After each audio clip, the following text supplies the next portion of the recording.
हा ठीक आहे सापडला शेवटी. का हो? अरे म्हणजे ते सुद्धा मी आरतीला आलो म्हणून बघले काही ते. अरे 4 दिवस होतात कुठे. काय तर काय, मला तर बाई इतकी काळजी वाटायला लागली. मी म्हणाले या ना की पेपर मध्ये बातमी द्यायला हवी म्हणून. मॅड बातमी कसली देत आहे? मग दुसरं काय करणार. वहिनीनं विचारलं तर त्या म्हणतात की मिस्टर टेकाडे गेल्या 4 दिवसात माझ्याच वाट्याला नाही आले. वाट्याला आले नाहीत असं नसेल ती म्हणाली. मग असंच म्हणाल्या मी त्याला. अशक्य. अरे अशक्य काय, खरोखर तसं म्हणाले. अहो माझ्या भेटीसाठी ती जर अशी कासावी झाली असती तर विठ्ठलासारखा योगे 28 मी घरात उभं राहिलो. ही असं म्हणेल ना अशी म्हणाली नाही. बरोबर. तुम्हारे सुंदे में थोडी गफलत हो रही. कसली गफलत हो? अहो माझ्या वाट्याला आले नाहीत असं ते वाक्य नसणार, माझ्या वाटायला असं काहीच म्हणाले असतील. अरे पगले काही ते वहिनीला काय वाटायचं होतं. अहो आमंत्रण पत्रिका गणपती उत्सवाच्या. हो का? मग तुम्ही 4 दिवस काय करत होतात? आम्ही अगदी घाबरून गेलो. आज भेटला नसतात तर पेपर मध्ये जाहिरातच देणार होतो. जाहिरात काय देणार? हरवलंय म्हणून. मग संपूर्ण नाव, त्या खाली फोटो, त्याच्या खाली वय आणि मग मजकूर. फोटो दाखवलेले गृहस्थ 2 दिवसापासून बेपत्ता आहे. शोध लावून देणाऱ्या किती हजार देणार होतात? लवकर सांग. म्हणजे पुन्हा बेपत्ता व्हायला हरकत नाही. सांगून सवरून बेपत्ता काय करणार? अहो महागाई, वस्तूची टंचाई हे सगळं पाहिलं की पळून तरी जावंसं वाटतं, नाहीतर जीव द्यावासा वाटतं. भाऊजी तुम्ही असं करा, पप्पूच्या नावावर प्रॉपर्टी करा. आमच्या तुमची जागा यांच्या नावावर करा आणि खुशाल खुशाल काय जीव द्या. अरे वा. तसं नाही हो भाऊजी, गंमत केली. ते माहित आहे हो, इथं तरी जीव द्यायला धाडस कोणाचं आहे. पळून मात्र जावंसं वाटतंय. भाऊजी कधी खरोखरच पळून गेलात ना तर आम्ही जाहिरातीत काय छापायचं तेवढं मात्र सांगून ठेवा. म्हणजे काय? म्हणजे तुम्हाला सापडवून देणाऱ्याला किती हजाराचं बक्षीस जाहीर करायचं ते सांगा. बरोबर. मग मीच सांगायचं. अर्थात तुम्ही सापडलात म्हणून बक्षीस किती हे तुम्ही ठरवायचंय, कारण तो खर्च तुम्हाला करायचा आहे. बरोबर. किती हजारात सापडायचं ते ठरवा. तसं असेल तर जाहिरातीत एकच मजकूर छापा. बोला काय छापायचं? असं छापा.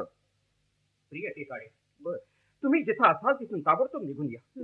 तुमची 5 मुलं आणि पत्नी, त्याशिवाय शेजारचे प्रभाकर पंत आणि मीनाताई प्राणात डोळ्यात प्राण आणून वाट पाहतायत. आणि तेच डोळ्यात प्राण आणून वाट पाहतायत. तर तुमच्या पत्नीनं तुम्ही परत यावेत म्हणून सोशल वर्क बंद करायचं ठरवलंय आणि ते काम कायम बंद ठेवायला त्या तयार आहे. बस एवढं नुसतं जाहीर करा. मी धाव कंप्लीट म्हणून समजा. टेकाडे प्लीज आणखीन एक करा. काय करू? मीनाचे पप्पा सुद्धा शिकारीचा नाच सोडायला तयार आहेत असंही जाहीर करायला पाहिजे. मी नाही खपवून घेणार. बरोबर आहे. हे मलाही सहन व्हायचं नाही. थँक्यू भाऊजी, माझी बाजू घेतलीत म्हणून खरंच थँक्यू. मीनाबाईंनी साफ चुकला. फिर से बडी गफलत हो रही. हे बघा, मी तुमची बाजू घेतली नाही. मी तत्वनिष्ठ माणूस आहे. यात कसं होत? पप्पांच्या शिकारीबाबत प्रभाकर पंतांनी स्वतंत्र पळावं. पळणार टेकाडे आणि फायद्याची कलम तुमची, असं का? ठीक आहे आम्ही आमचे पळू. काय हो, पप्पांच्या शिकारीचा तुम्हाला कसला त्रास होतो? मग बायकोच्या सोशल वर्कचा टेकाड्याचा काय त्रास होतो? ते मला विचार ना. सांगा. अहो साधं या गणपती उत्सवाचं घ्या ना उदाहरण. त्याचं काय? अहो बायकोनं सोपी कामं स्वतःकडे ठेवली आणि अवघड कामं माझ्याकडे. म्हणजे कोणतं? अहो सांगतो. अहो दुर्मिळ वस्तू मिळवण्याचं जे आउट ऑफ स्टॉक होईल ना ते नवऱ्यानं आणून दाखवायचं. पण मला टेकाडे समजत नाही की अहो ह्या वेळेला आउट ऑफ स्टॉक काय झालाय? मिस्टर भटजी इज आउट ऑफ स्टॉक. भटजी? अहो मी काय पदार्थ सांगतो काय? अरे अहो पण एवढ्या अफाट मुंबईत भज्जी मिळत नाही. अहो अंगारा लावण्यापुरताही नाही. अरे मग बाहेर गावावर जाण्याचे मागवावे लागत नाही. स्टेशनला येतातच. वाडी, माहुली, पंढरपूर, आळंदी ठिकठिकाणाहून येतात. तरी तुम्हाला भटजी मिळाला नाही? अहो नाही ना. अहो लोकल नाही, इम्पोर्टेड सुद्धा नाही. प्रभाकरजी, शास्त्रशुद्ध उपाध्यपन करणारी फक्त 75 भटजी या मुंबईत आहे. बर. बाकी सगळे रामरक्षावाले. मग याच्यामध्ये आपण दोघंही आलो. आलो ना. भाऊजी मग केलं काय तुम्ही? अहो 4 दिवस शोध पाणापड.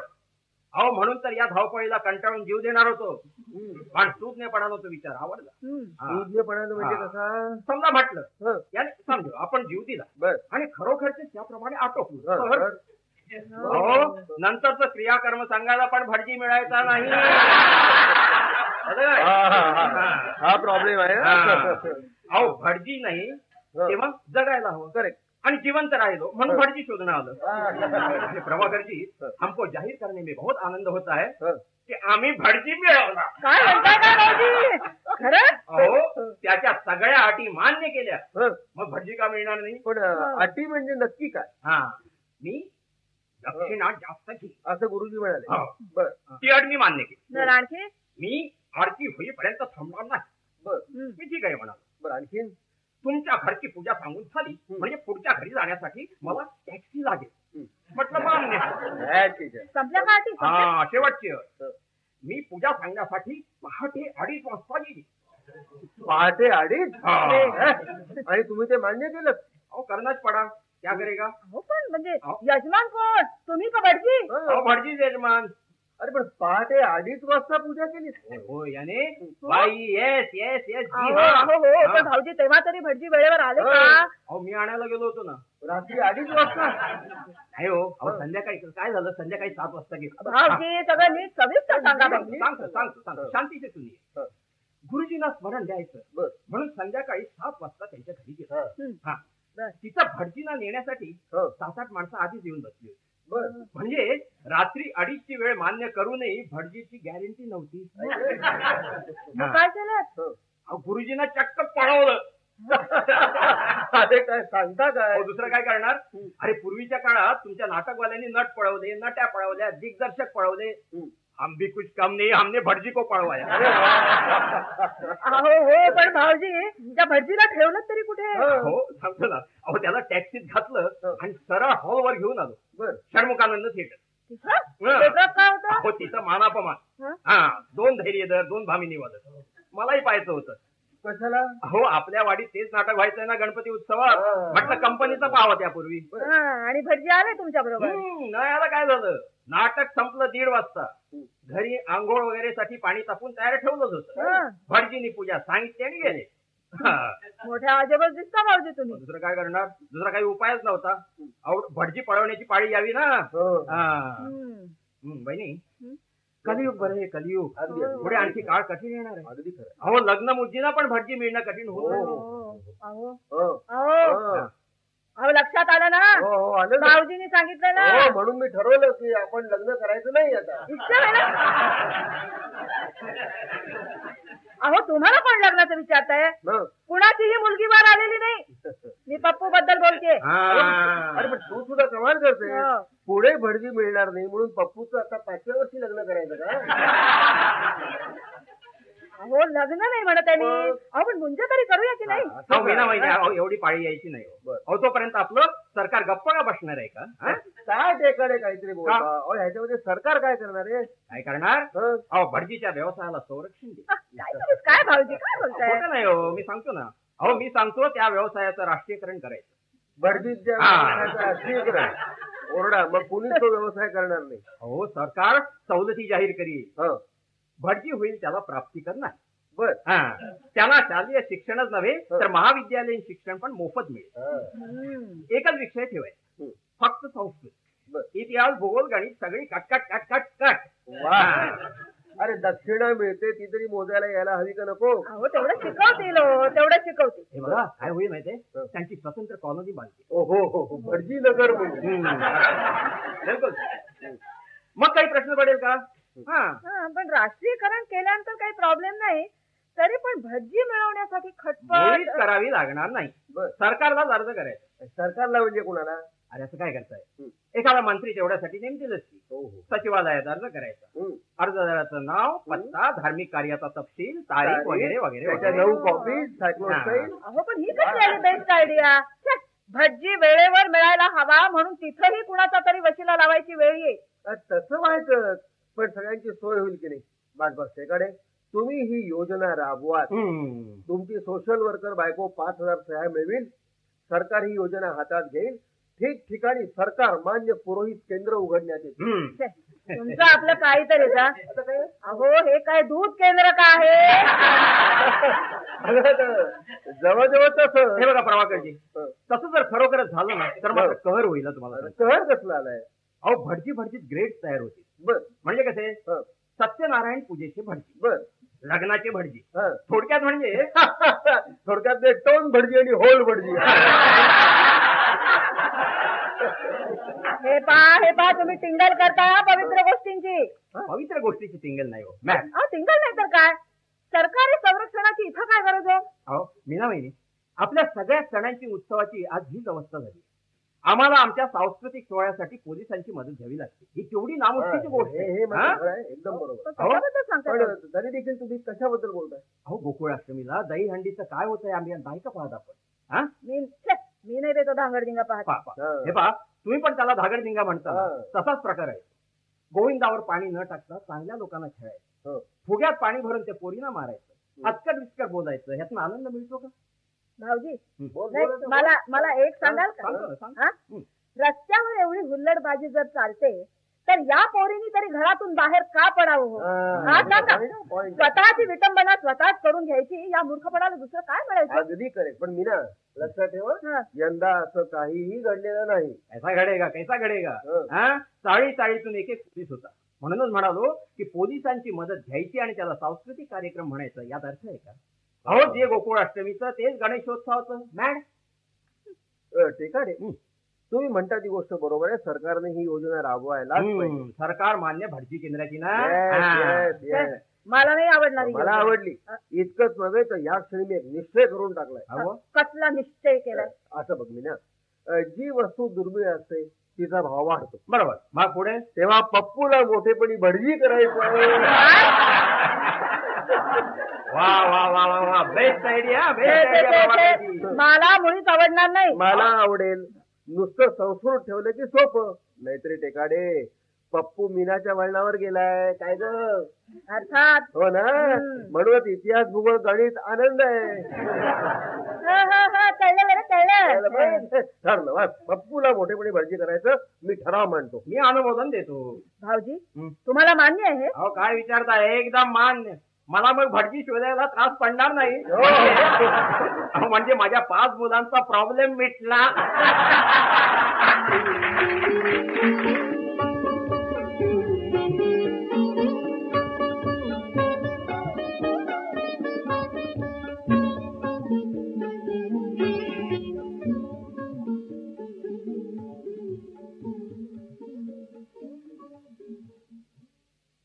Happy birthday to you. Happy birthday to you. Happy birthday. अहो भाऊजी, अहो काय प्रकार चाललाय हा? प्रकार काय आहे प्रभाकरजी ना विचारा. काय हो हे काय आज नवीनच? ते करायचा विचार. भाऊजी सांगा ना. अहो समोर काय आहे दिसत नाही का? दिसत ना, पण समोर दिसणाऱ्या दृश्याचा अर्थ समजेनासा झाला म्हणजे असा प्रश्न विचारावा लागतो. आता ह्याच्यामध्ये न कळण्यासारखं आहेच काय? तेच म्हणतो मी. हात केक आणि या मेणबत्त्या मोजून 29 या तू एका जमात विजवायच्या. मग आम्ही पुन्हा म्हणणार हॅपी बर्थडे टू यू. आलं लक्षात आलं. हो ना. मीनाबाईनी आता केक कापा आणि कटकट न करता आम्हाला द्या. अगोदर टेकाडे, मग टेकाडे वहिनी, मग बाबा लोक, आणि नंतर द्यावासा वाटला तर मला आणि उरला तर तुला. बोला वाकडच बोला. प्रभाकरजी माफी मागा. आधी माफी मागा. कमीत कमी आजच्या मंगल प्रसंगी वाकडं बोलायचं नाही. चुकलो बाबा, सॉरी. याने माफ करणं. तुम्हाला हा उपद्व्याप कुणी करायला सांगितलं? मी मला दम देऊ नकोस. हा प्रश्न तू टेकाड्याला विचार. कारण तुझा वाढदिवस साजरा करायची मूळ कल्पना या टेकाडूची. पण माझा वाढदिवस आहे भाऊजींना सांगितलं कोणी? भारताच्या अर्थमंत्र्यांनी. भाऊजी काहीतरीच काय? अरे मग आता कोणी सांगितलं? या प्रश्नाला काही अर्थ आहे का? हा म्हणजे तुम्हीच सांगितलं. अहो प्रभाकरजींनी सांगितलं नाही हो. मग मला पप्पू बोलला. पण त्याला कसं सांगतो. तुम्ही परवा प्रभाकरजींना जेव्हा दम भरत होता, थांबा मीना मला कधीही दम भरत नाही. हा? ती मला समजावून सांगत होती की या महिन्यात आपले खर्च फार झालेले आहेत, तेव्हा ह्या वाढदिवसाला मला काहीही आणायचं नाही. बरोबर, अगदी बरोबर. हे बोलणं पप्पूने ऐकलं आणि मला येऊन सांगितलं. मग मी विचार केला की प्रभाकरजी वाढदिवस साजरा करू शकत नाही, तेव्हा तो आपण साजरा करावा. बिलकुल सही. आणि तोही असा. अरे आता यात टिकाड्यांचं काही चुकलं? अहो हाके, या मेणबत्त्या, हा साहेबी प्रकार काय काय अरे चाललाय? साहेबी तर साहेबी, पण चुकलं काय? भाऊजी त्यांच्या बायकोचा वाढदिवस असा साजरा करतील का? अरे, मुळीच नाही. का? हा? अहो एका दमात 48 मेणबत्त्या कशा विजवायचा? अहो सिलिंग फॅन चालू करूनच त्या विजवायला लागतील. भाऊजी भलतच काय तरी काय? बहिणी 48 वर्षांच्या आहेत का? जाऊ द्या. अरे बायकांच्या बाबतीत वयाच्या तपशिलात न शिरले. बरोबर. टिकाडे देखील मला तुझा हा कितवा वाढदिवस म्हणून विचारत होते. मग कितवा सांगितला? वाया गेलेली वर्ष सोडून 29वा. हो का? चांगलं केलं. मीना वहिनी, या तपशिलात या क्षणी शिरायचं काही अडलंय का तर तुम्हाला? काय, नको त्या वेळी नको ती चिकित्सा करून समारंभातला आनंद आणि माणसांचा उत्साह घालवणार नाही. त्या बायका कसल्या? हे पहा, तुम्ही दोघंही आकारण एक होऊ नका. या पद्धतीनं वाढदिवस साजरा करायला तुम्ही मला आणि स्वतःला कोण समजता हो? वहिनी, तुम्ही हिंदी सिनेमा पाहता का? नेहमी. नेहमी. त्यातला हिरो किंवा हिरोईन त्यांची वय काही कमी नसतात का? मॅड, पण प्रत्येक सिनेमात वाढदिवस असतोच. त्याचं काय आहे टिकाडे? कथानकात पुढे काय दाखवायचं हा प्रश्न पडला की का वाढदिवस? वहिनी, आज इथं पियानो नाही म्हणून, नाहीतर मी एखादं गाणं म्हणजे अगदी दर्दवारी गाणंही म्हटलं. बरं झालं सुटले बाई मी. अगदी सुटली. पियानो नाही आणि जायदाद खानदानची इज्जत असं म्हणणारा हिरो हिरोईनचा बाप पण नाही. पण बहिणी, एक कसं आहे, चित्रपटात शोभेल असा आहे की नाही? अगदी मस्तच आहे. खरं अगदी एकदम फॅन्टास्टिक. पण टिकाडे हा कुठनं आणला तेवढं सांगावं. त्याहीपेक्षा म्हणजे विचारू नये, पण केवढ्याला आणलात ते सांगा. त्याकरता टिकाडे कशाला पाहिजेत? मी सांगतो, मीने हा असला केक 40-50 खाली मिळणं शक्य नाही. बिलकुल बरोबर. हो बाई, पण भाऊजी काही अडलं होतं का? मीना वहिनी, अंडा आणि न अंडा हे 2 शब्द फक्त गरजेच्या संदर्भात वापरायचे असतात. गरजेच्या वस्तू म्हणजे जीवनावश्यक वस्तू. वाढदिवस हा दिवसच जिथं जीवनोपयोगी नसून हौसेपोटी जन्माला येतो, तिथं वाढदिवसाच्या निमित्तानं घेतलेली वस्तू ही हौसेचीच असणार. हो ते खरं, ते ठीक आहे हो. पण एवढे 40-50 रुपये केक मध्ये न घालता समजा पातेली किंवा काही एखादी उपयोगी वस्तू घेतली असती आणि मीने त्याहीपेक्षा मुळामध्ये अशी वस्तू घेऊन वाढदिवस साजरा करायचा ते जरुरी आहे. मॅक्स, अरे मैत्रीपोटी माणूस. थांबा टिकाडे, इथे थांबा. देवाणघेवाण या विषयावर मला तुझ्याशी पुष्कळ बोलायचं. तुम्ही काय बोलणार आहात ते मला पूर्ण माहित आहे, तरी बोला. सांगतोच. टिकाडे, परमेश्वराच्या बाबतीत कसं प्रथम साकार सगुणाची पूजा आणि तुमची भक्ती जसजशी वरच्या दर्जाची होत जाते तशी निराकार निगुणाची भक्ती. आता मैत्रीशी याचा संबंध काय? सांगतो ना. निराकार निगुणाचा साक्षात्कार झाला की परमेश्वराचं अस्तित्व कसं सगळीकडे जाणवायला लागतं. काय नाही? बरोबर, अगदी बरोबर. मग समोरच्या चालत्या बोलत्या माणसाचाही देव दिसायला लागतो. अहो तुम्हाला कसं माहित आहे? अहो हल्ली वारंवार असलीच मतं बोलून दाखवतात. पुढचं सांगू का? सांगू लवकर. समोरच्या माणसाचाच देव दिसायला लागला की माणसानं आपली साधना संपली असं समजावं. मग छोटा मोठा, गरीब श्रीमंत, काळा गोरा हा भेद राहत नाही. माणसानं माणसाची प्रतारणा करायची हे सहन होत नाही. समोर दिसलं की मित्राचा सत्कार करायचा, पाठ वळली की त्याच मित्राचे टिंगल करून 4 माणसात स्वतः मोठं ठरायचं. असले चाळे करावेसे वाटत नाही. दगड्यातला देव चालत्या बोलत्या माणसात उतरतो. वा वा वा वा वा, क्या बात आहे. वा मीना. आणि टिकाडे, शुद्ध मैत्रीच्या बाबतीत सगळा प्रवास याच वळणांनी होतो. पहिल्यांदा परिचय, मग नाविन्याचं आकर्षण म्हणून वारंवार भेटणं, एकमेकांना समजून घ्यायच्या प्रयत्नात जास्त जवळ येणं, भेटी दाखल वस्तू देणं, वाढदिवस साजरा करणं वगैरे वगैरे. नातं एकदा अतूट निर्माण झालं की हे वाढदिवस, त्या प्रेझेंट, या सगळ्या गोष्टी जाऊन ठरायला पाहिजेत. म्हणजे साकार सगुण भक्ती संपायला हवी. करेक्ट. मन जुळली की तर साधनं गाऊन व्हायला हवी. पण सध्या काय होत आहे माहितीये तुम्हाला? कशाबद्दल म्हणताय तुम्ही? मी सांगते भाऊजी. लग्न मुंजींची आमंत्रण आली की काय होतं असं यांना म्हणायचं. मॅड, मी सांगू का काय करतो? हो सांगा. आमंत्रण पत्रिकेवर कृपया अहेर आणू नयेत ही ओळ छापली आहे की ते अगोदर पाहतो. हे बरोबर नाही हं भाऊजी. मॅड, अरे ही गोष्ट मी काय मनापासून करतोय का? पण प्रभाकरजी, परवा आपण बोललो की नाही या विषयावर? बोललो ना. काही चुकलं होतं का माझं? चुकीचं होतं असं नाही हो. मग अरे असं आहे, या पृथ्वी तलावरती सर्वात उच्च तऱ्हेचा आनंद देणारी गोष्ट कुठली असेल तर ती म्हणजे देण्यातला आनंद मिळवणं.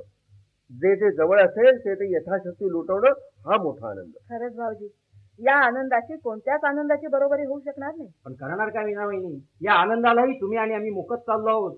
अहो 5 रुपये दिले की कमी दिसतात आणि 10 रुपये परवडत नाही. पण या महागाईपायी तुम्ही आणि तरी काय करणार अहो भाऊ? माणूस माणसाला दुरावणार या महागाईपायी. अहो मित्राच्या लग्नाचा आनंद लुटायचा, त्याचं अभिनंदन करायचं, यापेक्षा 10 रुपयाची नोट मोलाची वाटायला लागते. मला सांगा, आपण एवढे अमानुष इतके माणूस जाणे होतो का? कधीच नव्हतं हो. लग्न म्हणजे टाळावे लागतात, मित्रांचा रोज पत्करावा लागतो. अगदी खरं आहे टेकाडे. तरी मागच्या आठवड्यामध्ये ह्या आहेरापायी 60 रुपये गेले हो. त्यात जाण्या येण्याचा खर्च मिळवा ते राहिलं. मूळ स्वभावात नसलेला हा हिशेबीपणा या महागाईनं शिकवला की नाही. म्हणूनच आपल्या सरकार पुढे मी एक योजना ठेवणार आहे. अच्छा, तुमची योजना नक्कीच विचित्र नक्की विचित्र. अहो माझ्या योजनेला विचित्र म्हणता? बडी अफसोस की बात आहे. अहो या सगळ्या मध्यम वर्गाला दिलासा वाटेल अशी योजना आहे. सांगा. अहो लग्नाचा आणि मुंजीचा हंगाम सुरू झाला की सरकारने अहेर भत्ता द्यावा.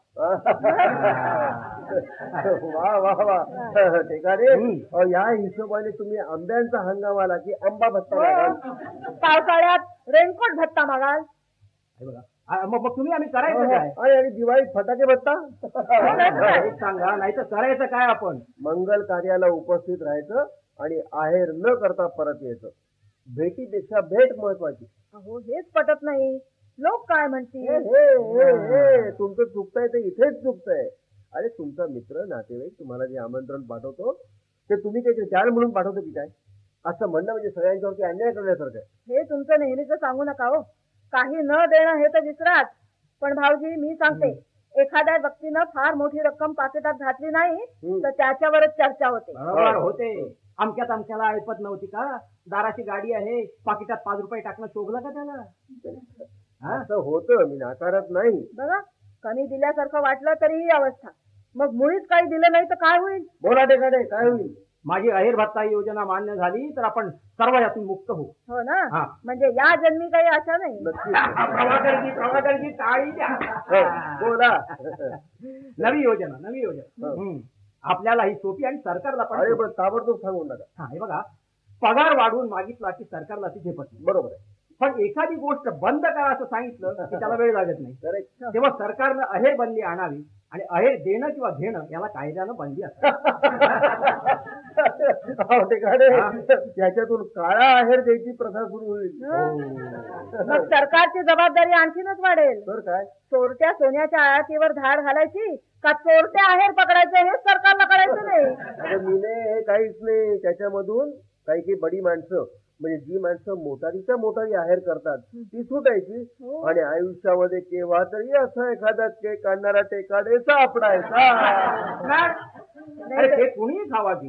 हो ते ठीक आहे हो, पण हा असला केक त्यावर क्रीम न many happy returns to the day Meena असं चक्क लिहून आणलं. आता हा केक कसा लपवायचा? कैसा लपवेगा? बोलो. मी आता खरं सांगू का? नाही, या केक साठी मी एक पैसे सुद्धा खर्च केलेली नाही.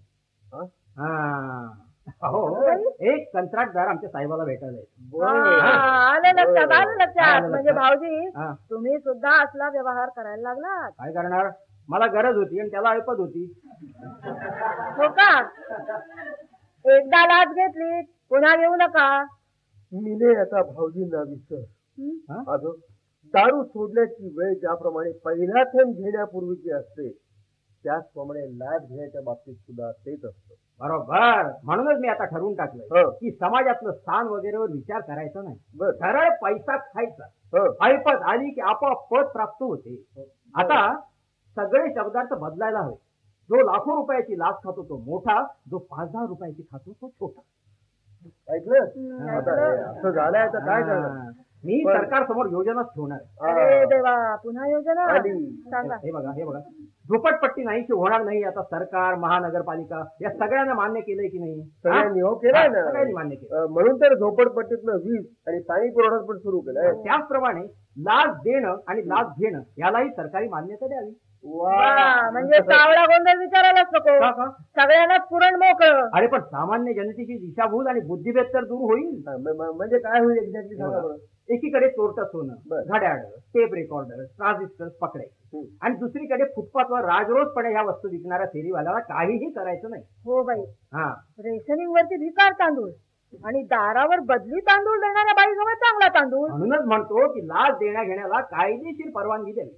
इतकंच नव्हे तर त्यात सरकारने पुढाकार घेऊन जनतेचा विश्वास संपादन करावा.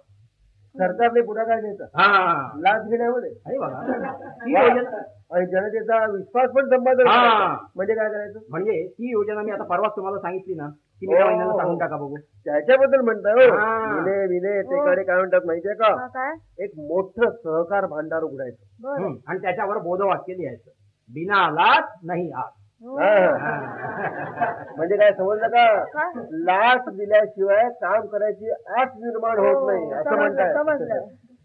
नंतर म्हणजे ही टेकाड्यांची योजना ते असं म्हणतात की त्या सहकार भांडारात वेगवेगळी खाती उघडायची. म्हणजे कशी? इमारतीचा प्लॅन झटपट पास करून घेणे. कॉर्पोरेशन. बरोबर. विमानतळावरून तपासणीशिवाय सुटका करून घेणे. Passport office. जास्तीचे पैसे भरून रातोरात टेलिफोन मिळवणे. टेलिफोन. परदेशचा परवाना मिळवणे. रेल्वेचं कोणत्याही गावाचं तिकीट मिळवणे. आलं लक्षात. परीक्षा न देता ड्रायव्हिंगचा परवाना मिळवणं. आरटीओ. सचिवालयातली एखादी महत्वाची फाईल गहाळ करणं.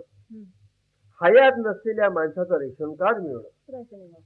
ही सगळी जीवनावश्यक खाती उघडायची. बरोबर. अधिकारी माहिती कामाची मूळ किंमत किती आणि वर किती टक्के लाच द्यायची ह्याचे फलक लावायचे हा. आणि त्या अधिकाऱ्यांना लाच ह्याची परवानगी द्यायची. हो, शिवाय त्यांचा 2-2, 3-3 हजार पगार, वाहन भत्ता सगळं चालूच ठेवायचं. मुळीच नाही. त्यांच्यापैकी एकाही अधिकाऱ्याला पगार न देता ते वाचणारे पैसे सरकारने विकास कार्यासाठी वापरायचे. छे भाऊजी, कल्पना सुद्धा सहन होत नाही. अहो, माणूस आणखी अमानुष होईल असल्या योजना सरकारला सुचवू नका. जाऊ दे मीना वहिनी, असा चेहरा टाकू नका. मी असं काहीही सुचवणार नाही आणि सुचवलं तरी सरकार असं काही ऐकणार नाही. हो, खरंय. पण मग तुमची ही सवय वाढत गेली तर प्रभाकर आपले पडोसी तो अभी तक नाही पहचानते. अहो, या गोष्टी जमवणारा मी नव्हे, कल्पना विलास सांगितलं. हा केक मी खुद के पदर से पैसे गमा की घेतलेला आहे. आता बरोबर.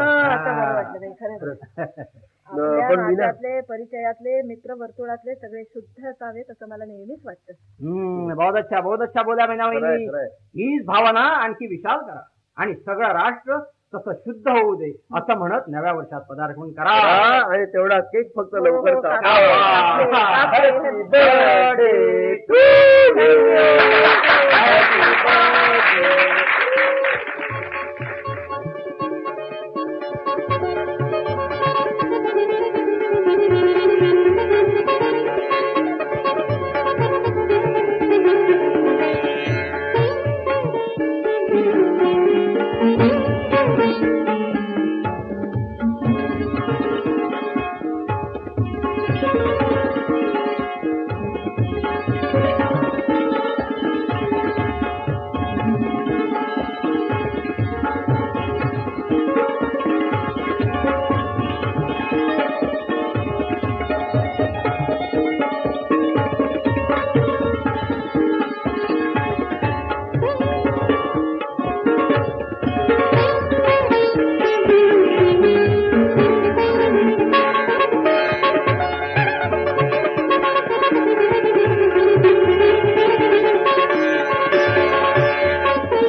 काय चाललंय हा?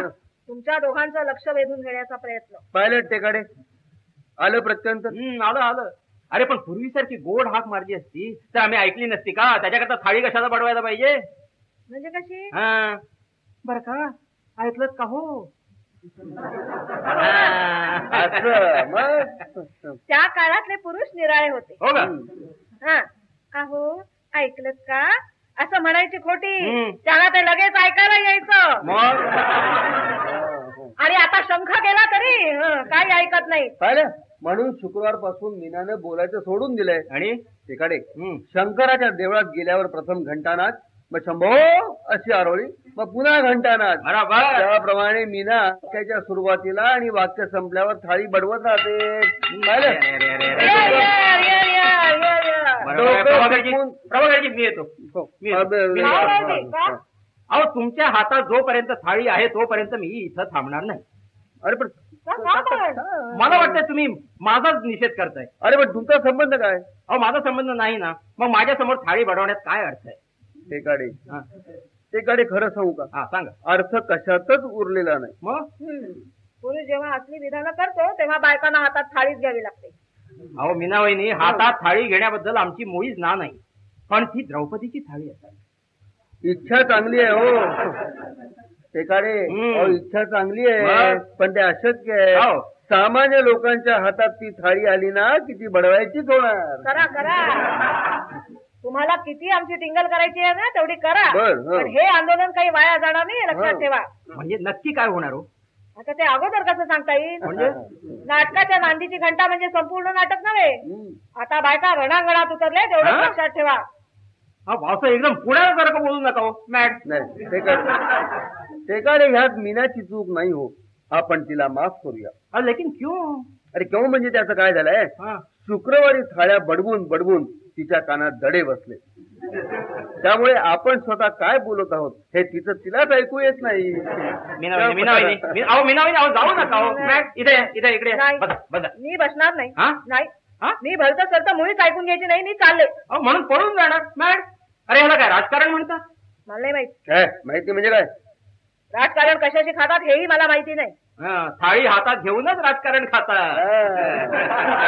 अगदी बरोबर, अगदी बरोबर. गेले 37 वर्ष आपण हेच केलंय. थाळी हा आपला राष्ट्रीय सिम्बॉल आहे. ती फिरवायची तरी नाहीतर वाजवायची तरी.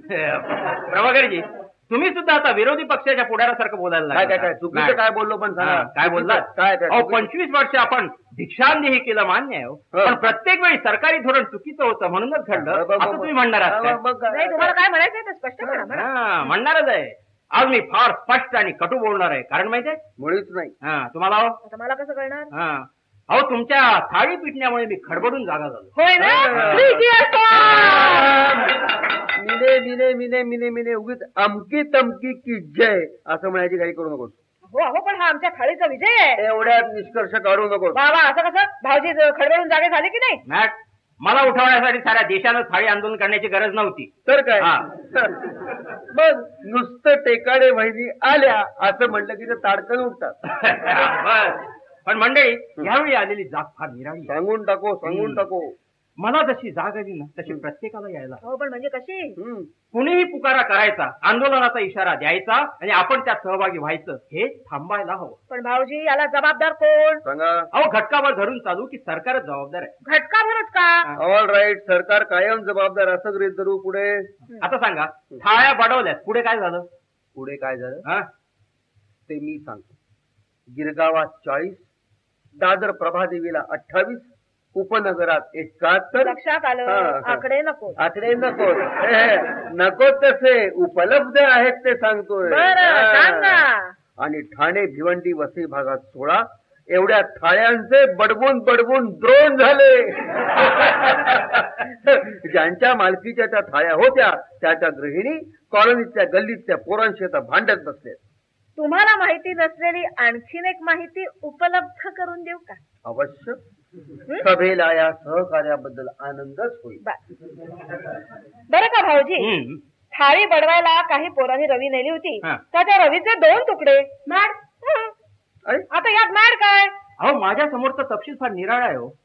लोकांनी टॅक्सीची मोडतोड केली असली, बसला आग लावली, लुटालूट केली म्हणतात, आणि त्यात 7 माणसं गोळीबारात मरण पावली.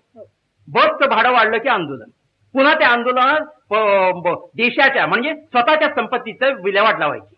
एक बस जाळणं म्हणजे किती हजारांना फटका हे काडी लावणाऱ्या माकडांना सांगता येईल का? अहो पण भाऊजी मला एक सांगा, नुसता थाळी वाजवण्याचा आणि या सगळ्या प्रकारात थांब मिने, कशाचाही संबंध नसताना 7 माणसं मरतात. त्यांनी ह्या ठाळी आंदोलनाला भरघोस दुवाच दिला असेल नाही? अरे एक टॅक्सी जळली तर एक टॅक्सी जळली तर एक बस जळली तर नुकसान किती हजारांचं सांगता येतं. चालता बोलता फक्त 19 वर्षांचा जीव आकारण गोळीबारामध्ये मरतो तेव्हा नुकसान किती हजारांचं? बोल बोल बोल झटपट बोल. बोला. पण मला काय मग कोणाला विचारायचं? आता ज्याला गोळी झाडली त्याला विचारा. प्रभाकरजी चला चला. आता नेमका तो पोलीस बघायला चला. भाऊजी उगाच वाकड्या शिरायचं कारण नाही. गोळीबाराचा हुकूम कोणी दिला? म्हणजे सरकार जबाबदार ना? असंच ना? ऑफकोर्स काय अहो सरकारनं काय त्याला करमत नव्हतं म्हणून गोळीबार करायला सांगितलं काय? ठाळी आंदोलनाची हाक काय सरकारनं दिली? ठिकाणे मीनाच्या लाडक्या पुढाऱ्यांवरती हा आरोप करू नका राघवे. नोळीच रागावता कामा नये. ते आता राजकारणात उतरले. गोळीच नाही ना, मी आपली साधी गोळी गृहिणी आहे. गृहिणी म्हण. साधी नाहीच आणि भोळी तर नाहीच नाही. आणि गृहिणी पण नाही. आंदोलनात सहभागी होणाऱ्या त्या आता क्रांतिकारक आहे. पर्यायानं राजकारणी पण आहेत. तेव्हा त्यांनी न रागावता मस्तक शांत ठेवलं. मान नको मान उडवू नको. तर काय मस्तक शांत ठेवायची जबाबदारी प्रत्येक वेळी सरकारची असते काय? तुम्ही दोघं जण काय अशा तऱ्हेनं वाद घालता की जणू काही दगडफेक दंगा जाळपोळ करायला हवी असं पुढाऱ्यांनीच सांगितल्यासारखं वाटावं. यावेळचा निषेध फक्त थाळ्या बाजूनच व्यक्त करायचा होता. जेवणाचं अन्नाचं प्रतीक थाळी, त्यात खडखडाट हे दाखवण्यासाठी थाळी वाजवायची. तो अर्थ आम्हालाही समजतो. आता एवढ्या साध्या कार्यक्रमाला असं अनिष्ट वळण लागेल हे काय? पुढाऱ्यांनाच समजायला हवं ना. मीने आता शांततेने पार पाडू शकणाऱ्या गोष्टींना वाकडं वळण लावण्याकरता काही विध्वंस प्रेमी टपलेली आहेत. हे काय कमी वेळात झालंय? पुढाऱ्यांची आणि पक्षाची बदनामी, 4 झुंडशाही लोकांचा फायदा, शहराचं नुकसान आणि निरपराधांचा गोळीबारात मृत्यू इक्वल टू कोणतंही आंदोलन. वा वा वा वा वा वा वा प्रभाकरजी अगदी एक्सरे काढून दाखवलं जो सगळ्या चळवळीचा. पुन्हा सगळ्यावर दंगली पायी होणाऱ्या करांचा बोजा वाढतो. त्याचा काय? याचा अर्थ काय? सामान्य माणसांनी काहीच विरोध दर्शवायचा नाही की काय? जगतील त्या पद्धतीनं जगायचं, देतील ते खायचं. कोणत्याही जीवनावश्यक वस्तू कितीही दुर्मिळ झाल्या तरी कचू करायचं नाही असंच ना? तरी बरं हवा पाणी या शब्दातली हवा स्वतंत्र आहे म्हणून याचं ऑक्सिजनचं सुद्धा रेशनिंग व्हायचं काही नाही. दर महिन्याला गॅसचा सिलेंडर आणतो तसा हवेचाही सिलेंडर आणावा लागत नाहीये. नशीबच.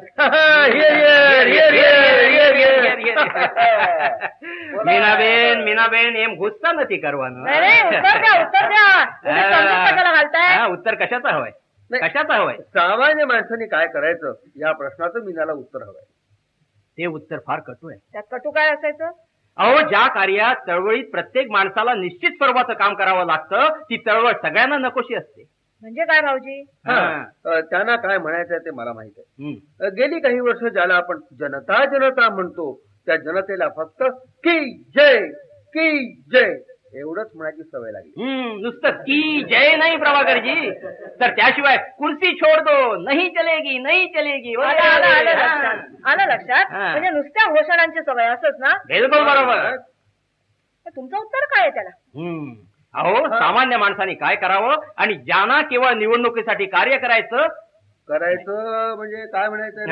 अहो सामान्य माणसांनी कार्य करावं आणि ज्यांना केवळ निवडणुकीसाठी कार्य करायचं नाही अशा. मला शंका आली होती. वाक्य बोलू नका. का त्यांना बोलू दे की. अरे निवडणुकीवर डोळा न ठेवता कार्य करणारा पुढारी जन्माला यायचाय.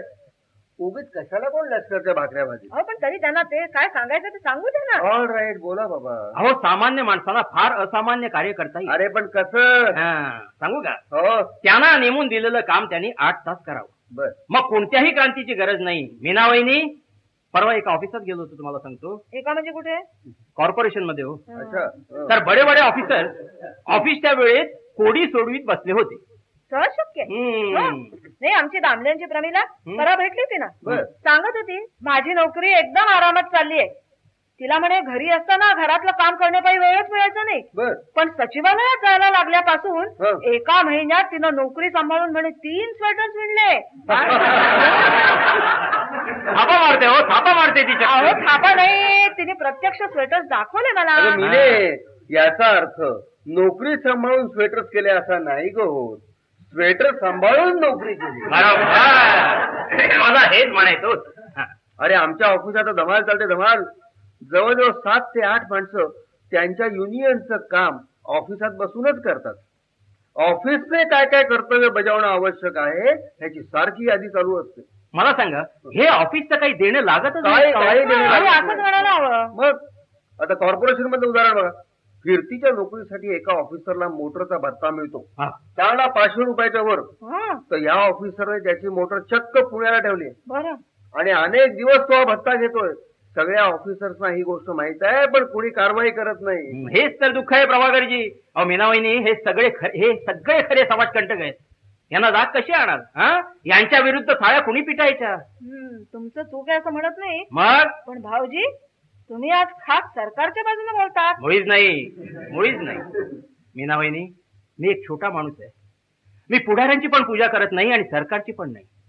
निरपराध माणूस भरडला गेला की डोळ्यांच्या कड्या ओलावणारा एक साधा जीव आहे मी. रात्रीचा अंधार पडला की डोळ्यासमोर असंख्य प्रश्न नसतात. ते सोडता ग्लानी येते आणि त्याच प्रश्नांनी पुन्हा शेवटी जाग येते. ठीक आहे, खरं बोलला. आम्ही सुद्धा त्यातलेच आहोत. म्हणूनच तर तुमचं माझं जमतं. आणि ते कायम जमणार. अहो, सरकारला नावं ठेवण्यासारखी सोपी गोष्ट नाही. सगळे तेच करतात, पण हा प्रत्येक क्षेत्रातला माणूस काय करतो? नोकरी करणारा पगारा इतकं काम देतो का? अरे नोकरीवाल्यांचा सोडा, व्यापार करणारा माणूस बजेट जाहीर होण्यापूर्वी वस्तू नाहीचा करतो. विद्यार्थी अभ्यास करत नाही. आणि एवढं करून राष्ट्राचं नुकसान कोण करतं? सरकार. हा, प्रत्येकानं आपापला धर्म सोडायचा आणि जातीवरून दंगली पेटवायच्या, तेही निधर्मी राज्याच्या नावाखाली. मी सांगते, निधर्मी राज्य हा शब्दच फसवाय. मुळीच नाही. मी नाही, ह्याचा विचारच कुणी आतापर्यंत केला नाहीये. या शब्दाचा अर्थ फार निराळा आहे. अरे प्रत्येकाने आपापला धर्म पाळायचा म्हणजे कर्तव्य. धर्म म्हणजे कर्तव्य. नोकराने नोकराचा धर्म, व्यापाराने व्यापाराचा, विद्यार्थ्याने विद्यार्थ्याचा. प्रत्येकाने आपला धर्म पाळला की सगळ्या राष्ट्राचा धर्म एकच होतो. म्हणजे मग हा एवढा मोठा अर्थ कसा कोणाला कळणार? काही कठीण नाही. म्हणजे हे सोपं आहे? आज बस कसं सांगून टाका. थाळ्या वाजवत राहायचं बायकांनी, रोज न थांबता. करा पुन्हा टिंगल करा. टिंगल नाही हो, टिंगल नाही, खरं बोलतोय. थाळ्या वाजवायच्या, पण सरकारच्या नावानं नाही, तर नवऱ्याच्या, मुलाच्या, मुलीच्या, वडिलांच्या, आईच्या, सगळ्यांच्या नावानं. अरे पण म्हणजे काय भाऊजी? अहो मीनाबाईंनी, वाल्यांचे डोळे कुणी उघडले हो? नारदानी. साफ चूक. वाल्याचे डोळे त्याच्या बायकोनी उघडले. बायकोने? हा, कसं काय? अहो, नवऱ्याच्या वाटमारीच्या पापात ती सहभागी व्हायला तयार नव्हती. ओहो. त्याप्रमाणे घरोघरी प्रत्येक गृहिणीनं आज तुम्ही नेमून दिलेलं काम व्यवस्थित केलं का असा थाळी बडवून जर प्रश्न विचारला तर कामगार, नोकर, कारखानदार, व्यापारी, डॉक्टर, वकील प्रत्येकाच्या घरी अशी जर रोज थाळी वाजली ना तर खरी क्रांती होणार आहे. खरंच भाऊजी, पटतंय अगदी. मग रोज एक थाळी फोडली तरी चालेल. त्याकडे पळा पळा, वहिनी हाक मारतायत.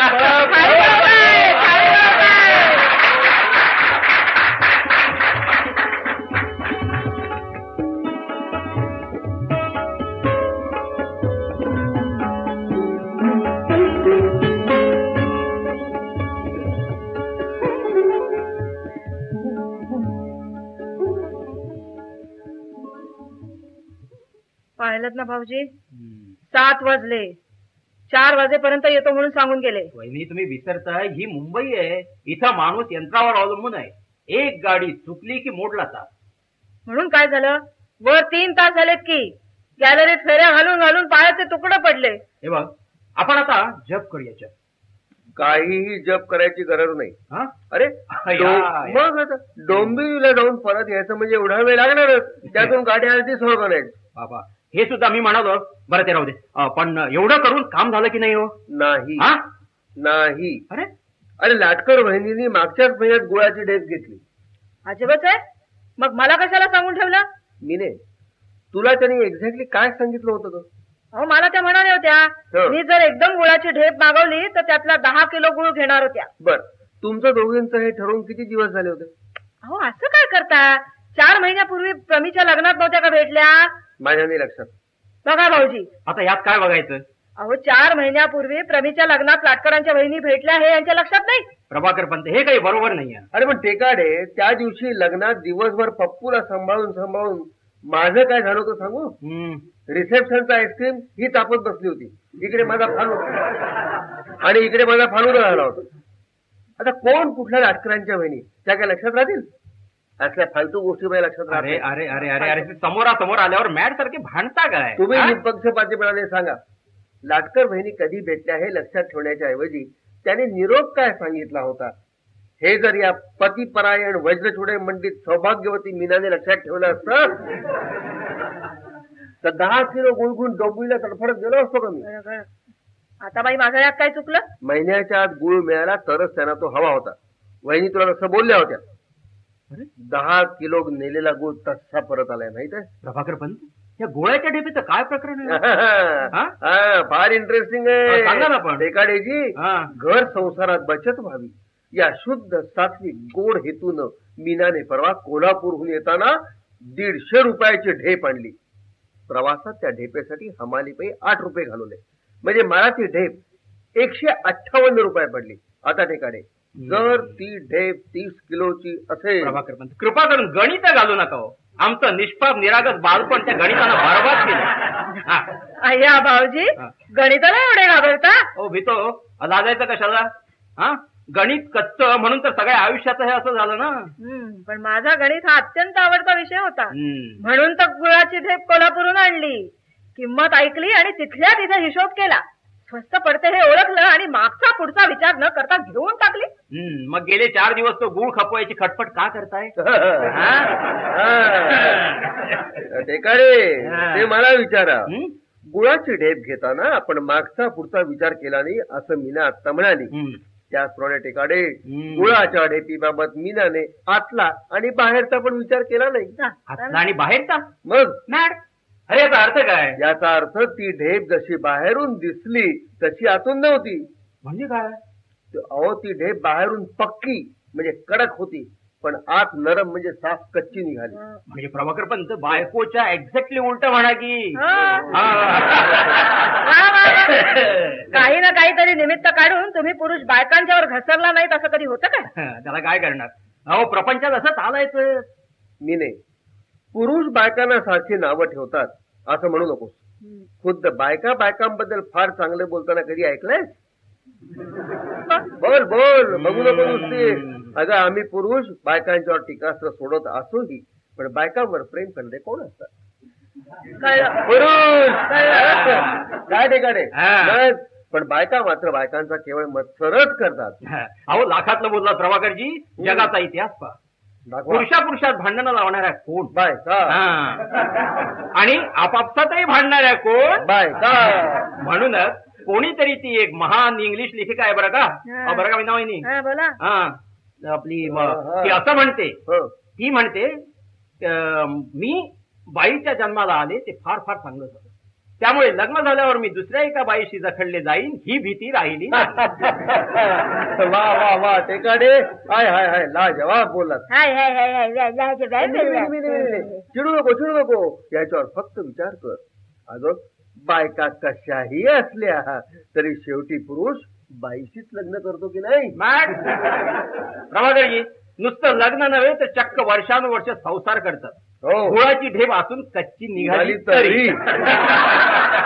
मग पण ठेकाणे, बायकोच्या एक्झॅक्टली उलट म्हणजे काय हो? प्रभाकर पंत, वधू परीक्षा नावाचा सोहळा आठवतो का? आठवतो. त्यावेळी बायका बाहेरून नरम दिसतात आणि लग्नानंतर त्या भलत्याच कडक आहेत. आपण असा काही अनुभव येतो? अरे येतो म्हणजे शिवाय ढेप काय आणि बायको काय, गळ्यात पडली की पडली. आता पहा, आम्ही ढेप आणली आहे, कुठे खपतीये? तुम्ही कुठे कुठे प्रयत्न केला? टेकाडे, कुठे गेलो नाही एवढं विचार आहो. गेल्या 5-6 दिवसात दादर, परळ, लालबाग, माहीम या विभागाची सगळी दुकानं पालथी घातली. प्रत्येक दुकानदाराला गुळाचा सॅम्पल दाखवला आणि प्रत्येकाने सांगितलं, फोडलेली ढेप आम्ही घेत नसतो. अख्खी ढेप असेल तर गुळ विचार करू. टेकाडे, जिथे गुळ झटपट खपू शकतो ना अशा खानावळ वाल्यानं पण विचारच सुटलो हो. आणखीन एक दिवस जास्त भटकलो तर गुळाचा व्यापारी म्हणून ओळखला नाही. तेही बरं का प्रभाकरजी, तेही कच्च्या गुळाचे व्यापारी. हो, पण काय हो विनावणी, अहो, कोल्हापूरहून तुम्हाला मॅड सारखा एकाएकी गुळच का आणावासा वाटला? कशी मेली भुरळ पडली काही कळत नाही बाई. अगदी बरोबर ठरतो आपल्याला बघ मी नाही. कसं काय भुरळ पडलं म्हणजे काय? भाऊजी सांगतील ना. सांगा. भुरळ पडणं म्हणजे वाटेल ती वस्तू अकारण एकाएकी आवडून जाणं. वाटेल ती वस्तू हा शब्द महत्वाचा आहे. माझ्या लग्नाच्या वेळी असंच झालं. मी मीनाला पसंत केली आणि मातोश्री म्हणल्या भुरळ पडली. प्रभाकर पंत, तुम्ही असं करा, आईना पत्र पाठवून त्यांना गुळ हवाय का विचार. नको, अजिबात नको. का नको? अरे डोंबिवलीपर्यंत गुळ खपवायचा प्रयत्न करून आलात, आता घरातल्या घरात आईला विचारलं तर त्याकडे परिणाम काय होईल माहितीये का? काय होणार? अहो, त्या कच्च्या गुळाला बुरशी लागायच्या आत तो गुळ घेऊन आई मला मालवणला बोलवील आणि गुळ संपेपर्यंत बरण्या भरून गुळांबा बनवेल. अरे पण त्यात काय बिघडलं? विशेष काही नाही, फरक इतकाच की आता जो गुळ खपवण्याकरता भटकतोय तो गुळांबा खटवण्या हसताय काय ठिकाणी. अहो, गेल्या 4 दिवसात मी दिसेल त्याला गुळ हवा कहो, गुळ हवा कहो. प्रभाकर पंत, तुमचं आपलं काहीतरी ना. अहो, कुणाला जर एकदम विचारलं गुळ हवाय का तर कोण हो म्हणेल का? मॅड एकदम नाही हो मॅड, हळूहळू विचारत होते. म्हणजे मी काय करत असे की अगोदर विषय काढायचा हवा पाण्याचा, मग किती उकडता ह्याचा, मग साहजिकच उकडण्यावरनं पावसाचा विषय, पावसावरून पीक पाणी, मग अन्नधान्य, मग टंचाई, मग एकदम म्हणायचं आता बघा अरे साधा गुळच घ्या. नाही म्हणजे कुणी गुळाला विचारत होतं का? यावर कोणी जर असं म्हटलं की तुम्ही म्हणताय ते बरोबर आहे, मग ताबडतोब सांगायचं माझ्याकडे ढेप आहे हवे. बरोबर. मग काय नेहमीचा अनुभव, आपण काही विकायला गेलो की कुणालाही काहीही नको असतं. गेले 7-8 दिवस जाता येता गुळ, जाता येता गुळ, आता स्वप्नात ढेप दिसायला लागली हो. प्रभाकर पंत, तुम्ही असं करा, गुळाचा विचार एकदम डोक्यातून काढून टाका. हो, पण कसा काढायचा कळत नाही हो. हे बघा, आपल्या गळ्यात गुळाची ढेप पडलेली नसून मिरच्यांचं पोतं पडलंय अशी कल्पना. काय पण कल्पना. वा ऐक मी नाही कसं सांगतायत. म्हणजे पोट दुखणाऱ्या माणसाला पोटदुखीचा त्रास विसरण्यासाठी तुझं पोट दुखत नसून पाय दुखतोय अशी कल्पना कर म्हणण्यासारखं आहे. प्रभाकर पंत, अहो संसार असाच असतो.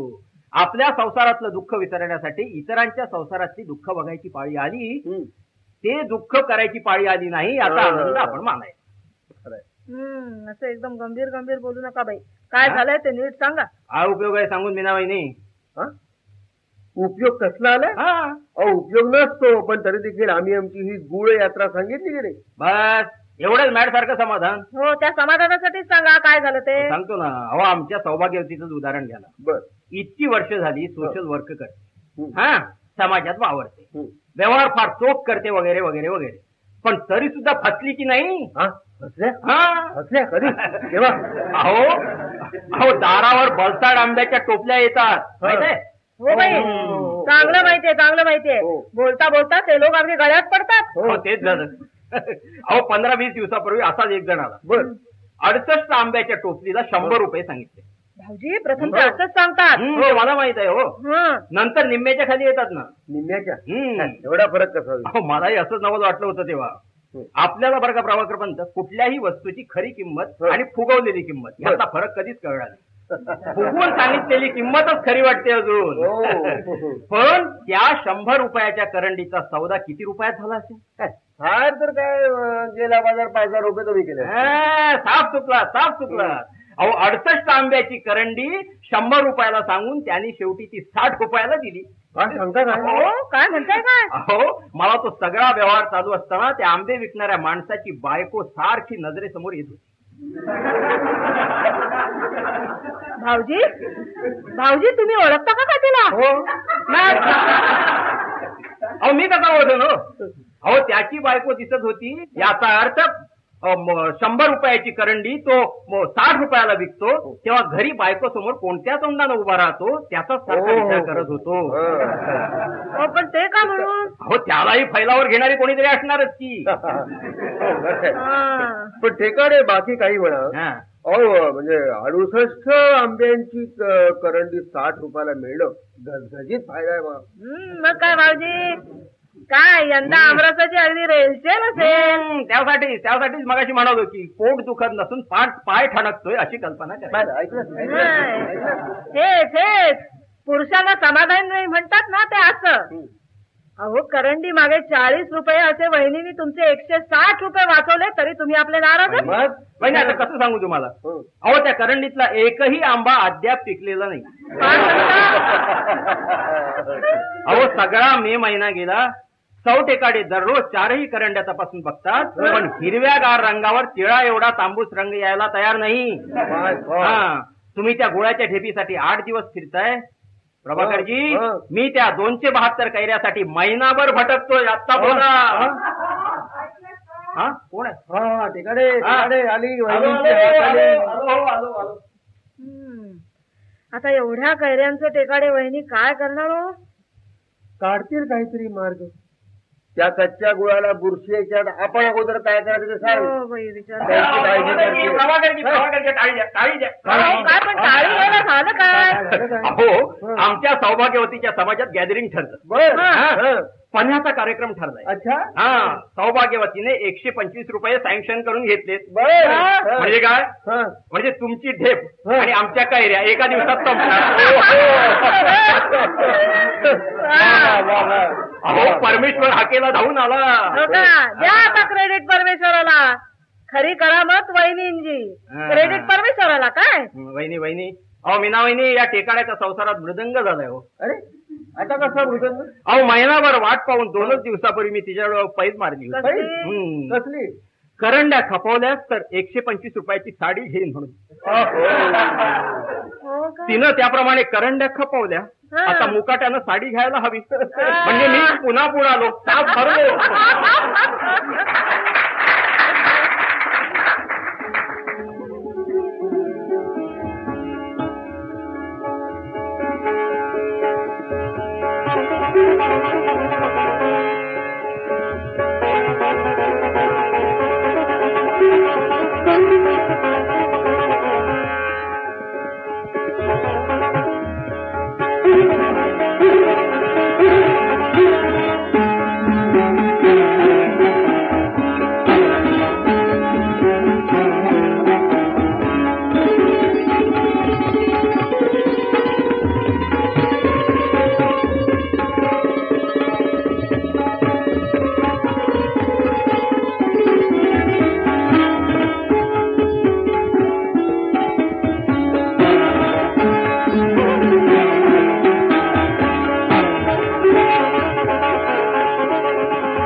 अहो लवकर इकडे या, लवकर या. कशाला? अहो या ना. ते पहा टेकाडे भाऊजी पिशवी आणि वळकटी घेऊन चाललेत. बहुतेक गावाला जातायत. इम्पॉसिबल. अहो खरंच निघालेत. या तर खरी. असं काय करतेस? ते आपल्याला सांगितल्याशिवाय जातील का? पण तुम्ही आधी खिडकीपाशी या बघू. तिथूनच काय बोलता. या इकडे. हा बोल. बघा आता गेले ना लांबते. तुला काय वेळ लागलाय का? ते काय टेकाडे आहे? भलत्याच माणसाला. बघा उगीच मला वेड्यात काढू नका. ते भाऊजीच आहेत. No madam. अहो ते आणखीन लांब जायच्यात हाका माराल का? भलत्याच माणसाला मी टेकाडे म्हणून हाक मारणार नाही. ते टेकाडे नसतील तर? अहो काय बिघडणार आहे? तुमचं म्हणणं खरं ठरलं तर तुमचे हाक ऐकून भाऊजी त्यांच्या घरातून येतील. मग तर झालं. आता तेवढी लवकर हाक मारा बाई. ओके टेकाडे. ओ टेकाडे. बघा टेकाडेच होते की नाही. चुकलो बाई चुकलो. मग पप्पांची मुलगी आहे. शिकारीला जात नाही पण नजर कशी आहे. मान्य. एकदम मान्य. अगं बाई. नाही म्हणजे सारींची प्रकृती बरी आहे ना? काय झालं? ते आज चुका खळखळ न करता मान्य करताय म्हणून म्हणते. मिले चेष्टा नाही पाहिजे. चेष्टा नाही पाहिजे. जे आहे ते आहेच. ते मान्य करायलाच पाहिजे. आपण खोटी नाट लावत नाही. म्हणे नाट लावत नाही. चांगला निघालो होतो हळूच तर हाकांचा सपाटा लावून धरून आणलं. म्हणून माणसानं गुपचूप काहीही करू नये. टेकाडे ह्याला जबाबदार मी नव्हे. हिनं तुम्हाला पहिल्यांदा पाहिलं. मॅट अरे प्रभाकर पंताच्यावर वॉच ठेवायचं सोडून तुमचं माझ्यावर लक्ष का? टेकाडे सध्या दिवस कुठले आहेत? थंडीचे. तसं नाही हो. नीट सांगा. म्हणजे कसं? काल काय होतं? सोमवार. अरे वार नव्हे तिथी सांगा.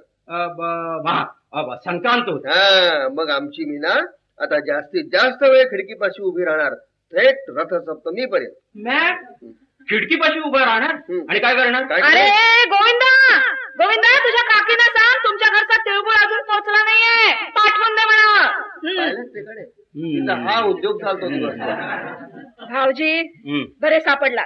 तुमचा तिळगुळ कुठे आहे? तिळगुळ विसरा बरं मीनाबाईनी. आमच्यावर कोणती संक्रांत आले त्या आधी विचारा. भाऊजी तुमच्यावर संक्रांत लग्न झाल्यापासूनच आलेली आहे बरं.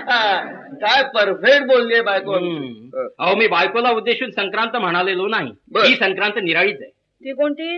अहो दरवर्षी पंचांगात संक्रांतीचं वर्णन छापून येतं. कधी वाचलत का? हो माहित आहे बुवा, काय वर्णन असतं ते. होय होय होय.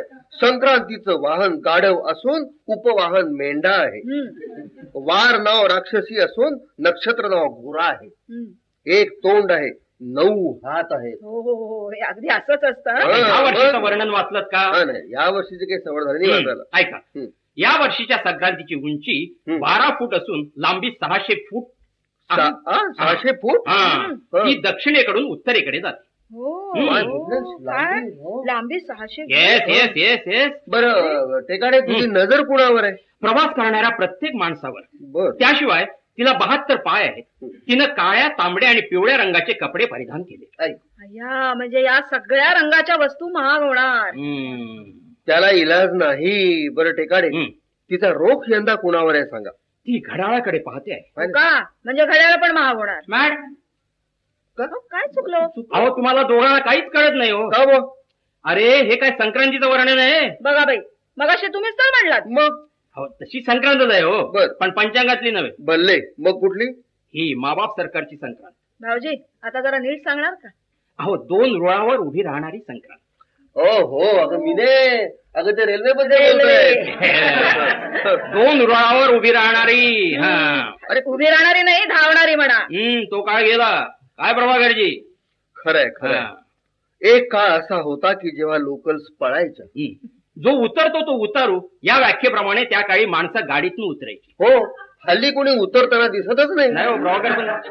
अहो तशी परिस्थिती नाहीये. उतरायची इच्छा असताना उतरता येत नाही, त्याच्या आत माणसं घुसतात. हो अहो तुमचं स्टेशन तुमच्या डोळ्या देखत मागे जातं आणि तुम्हाला काहीही करता येत नाही. हो खरंच संक्रांत आहे. हो घड्याळावर रोग असलेली संक्रांत. याचा अर्थ मीनाबाईनी एकही गाडी वेळेवर पोहोचणार नाही. कशावरून? तू कमाल करते का? कशावरून काय?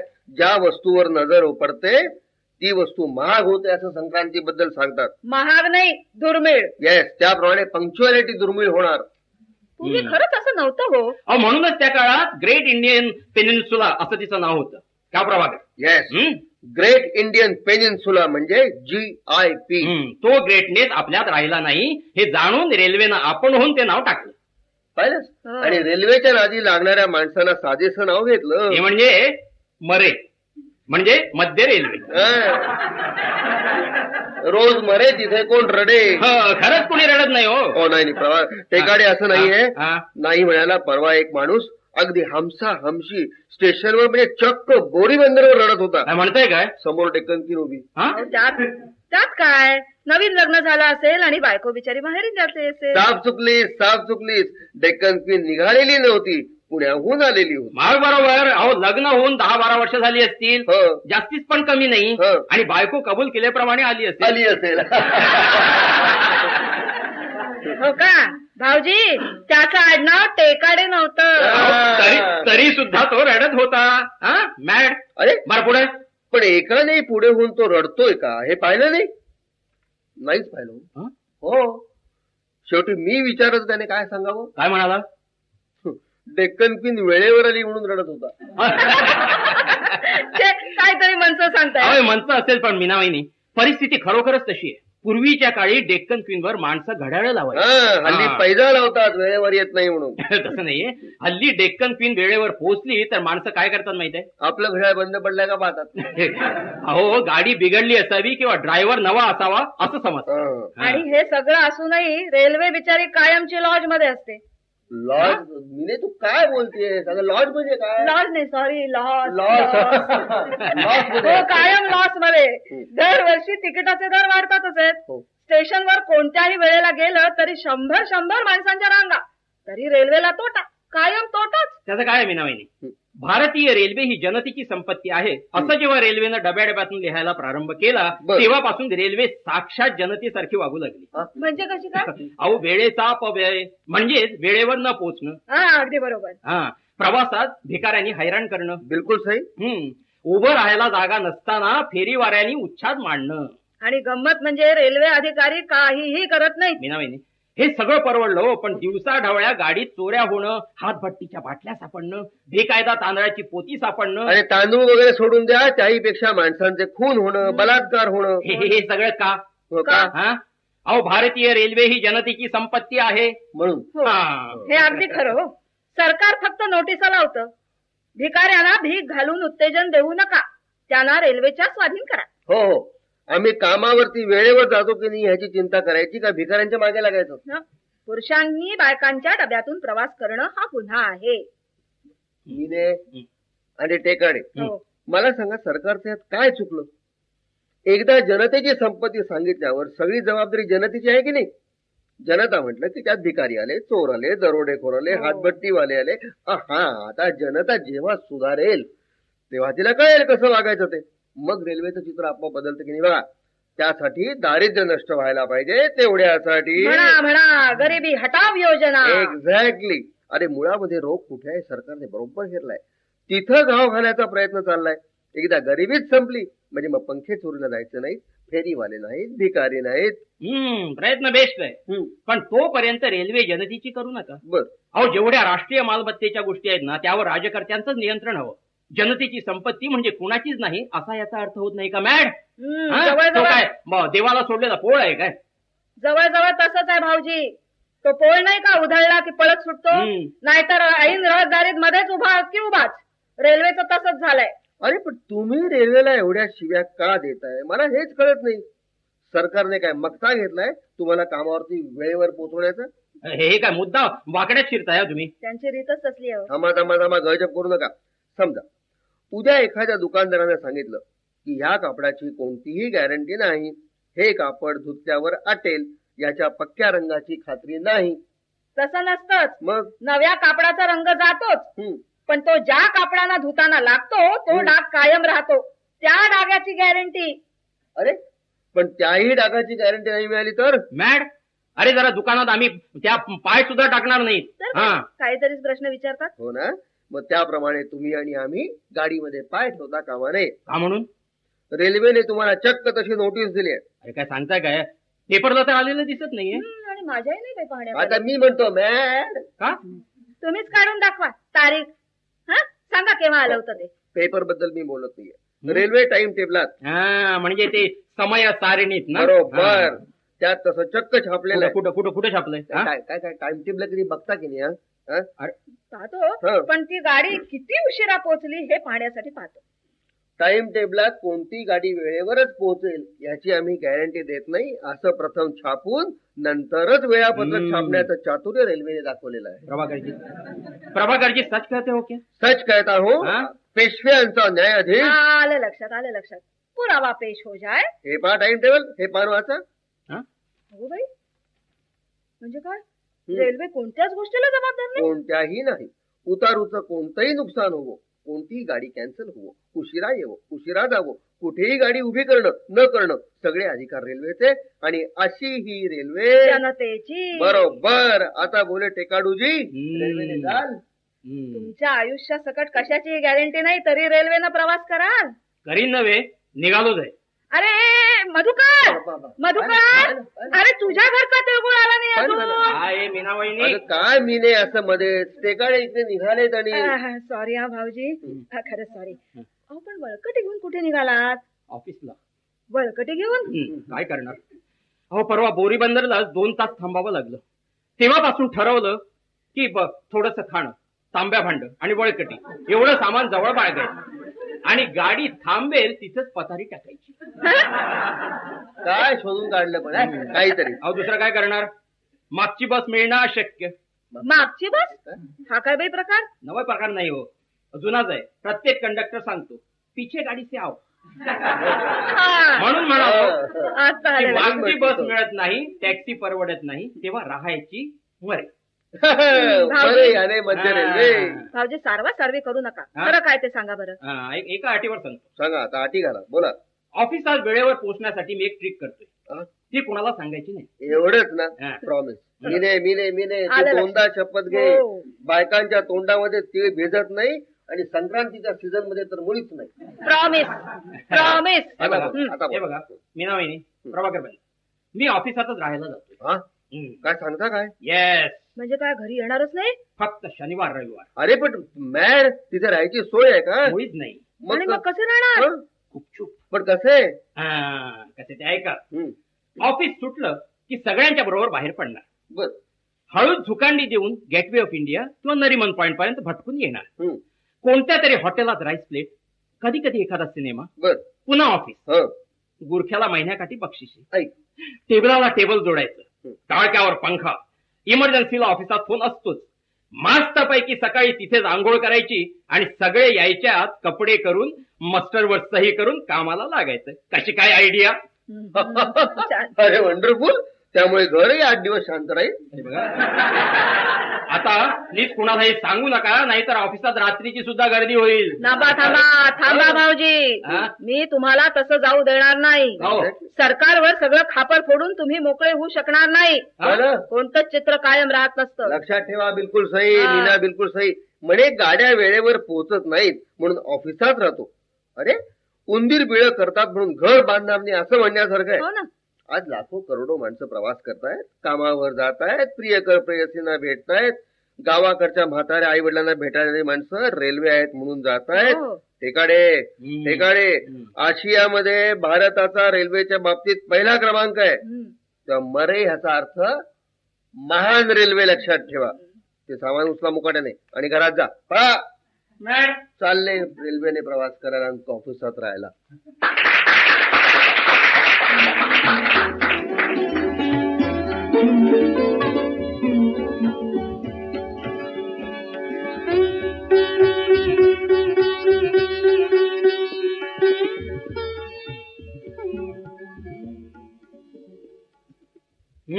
वा वा वा वा.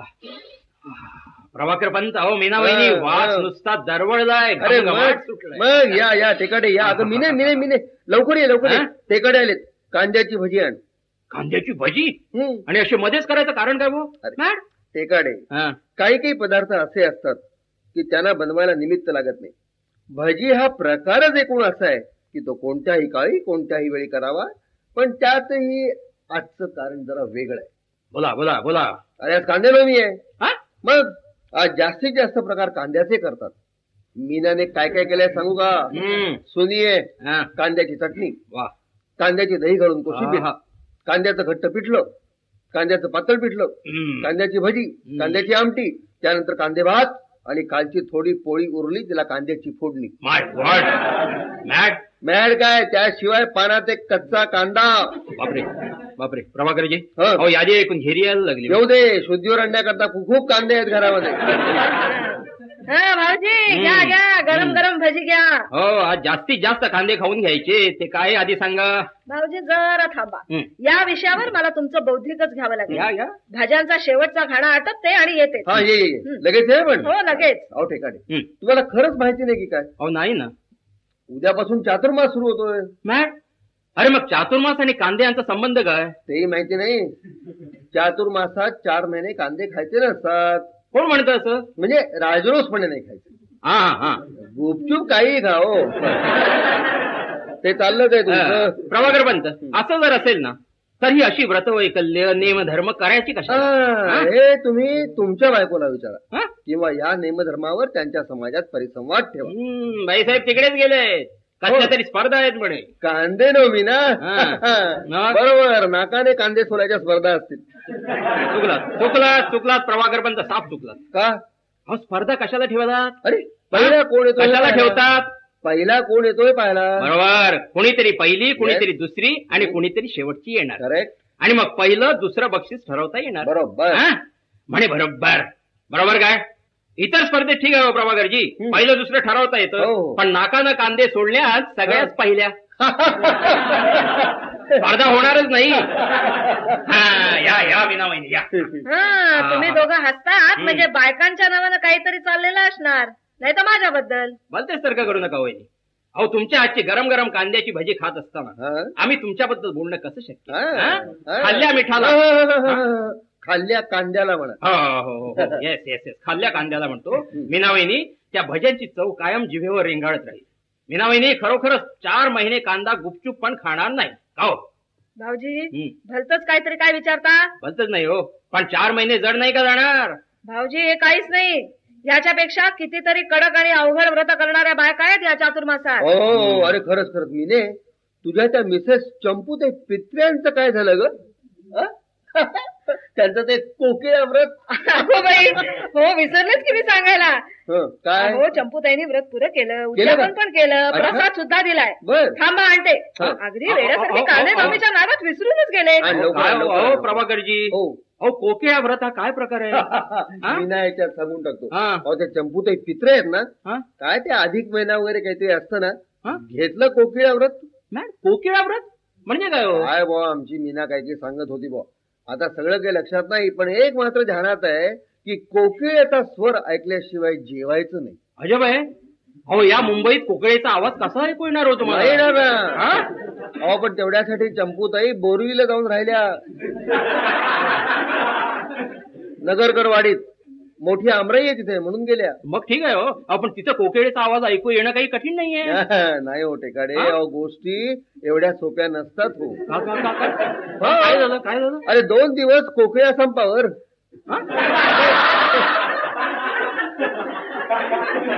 बाईला 2 दिवस उपोषण घडलं, चक्रा येऊ लागल्या, काय काय प्रकार झाले. मग मिस्टर पित्रे धावाधाव करतायत.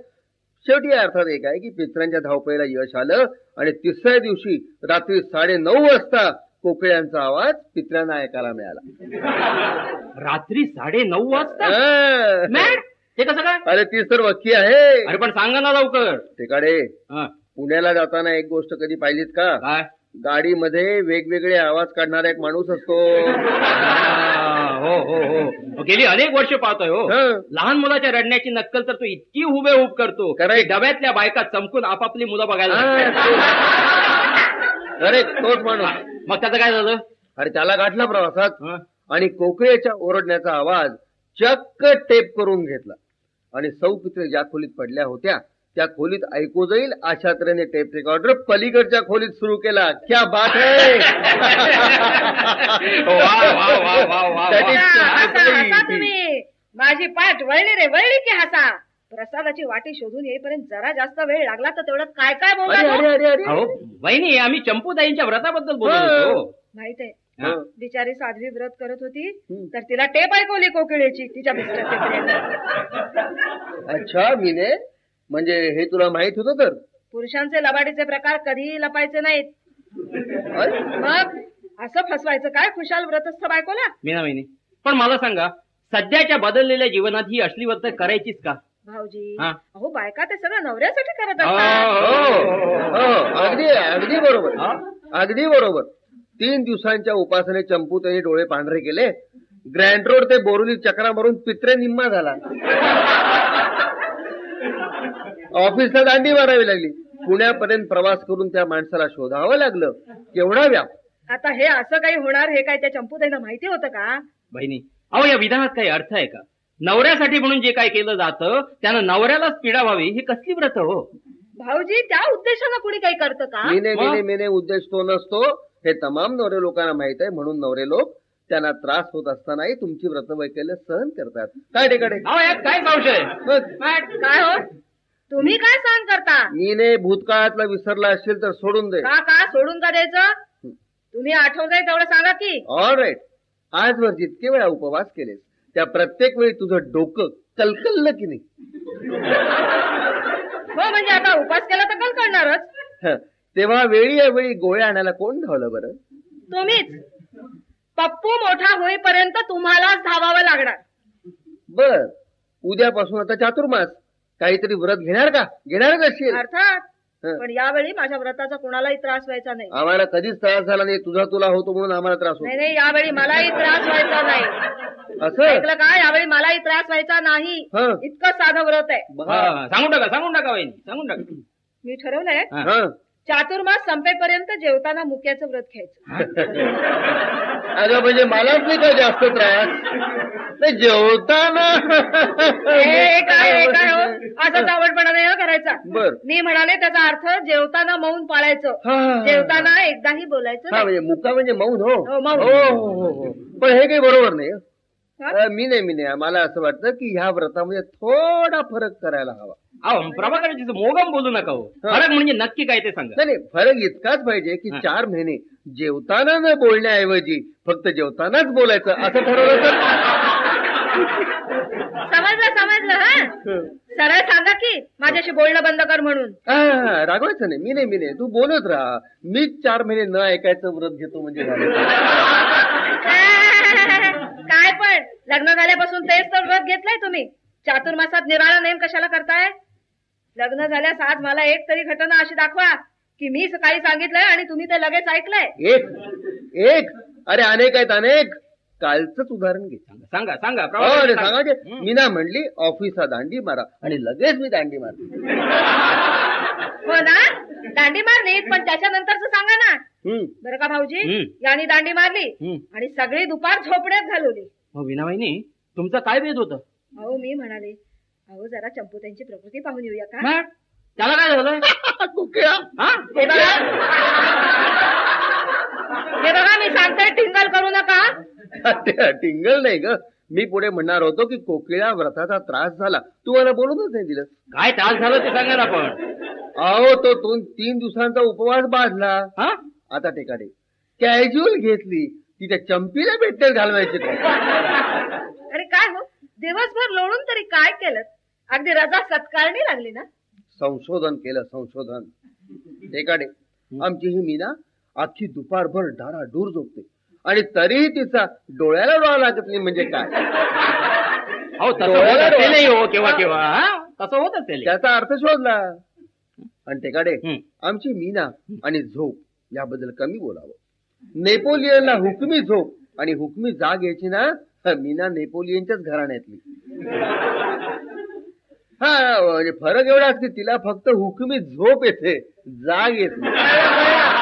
आणि ठिकाणी हुकमी झोप म्हणजे किती हुकमी म्हणजे इतकी की गादीवर पडल्याबरोबर झोप लागते का झोप लागल्यामुळे गादीवर पडते.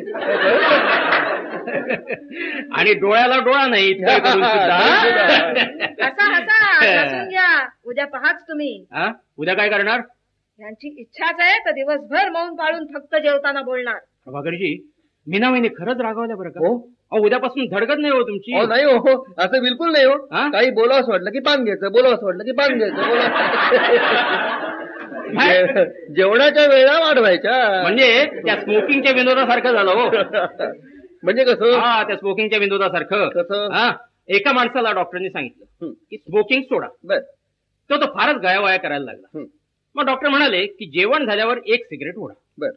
2 दिवसाने आपला तो प्राणी अपचनाच्या व्याधीनं पुन्हा डॉक्टरांकडे हजर.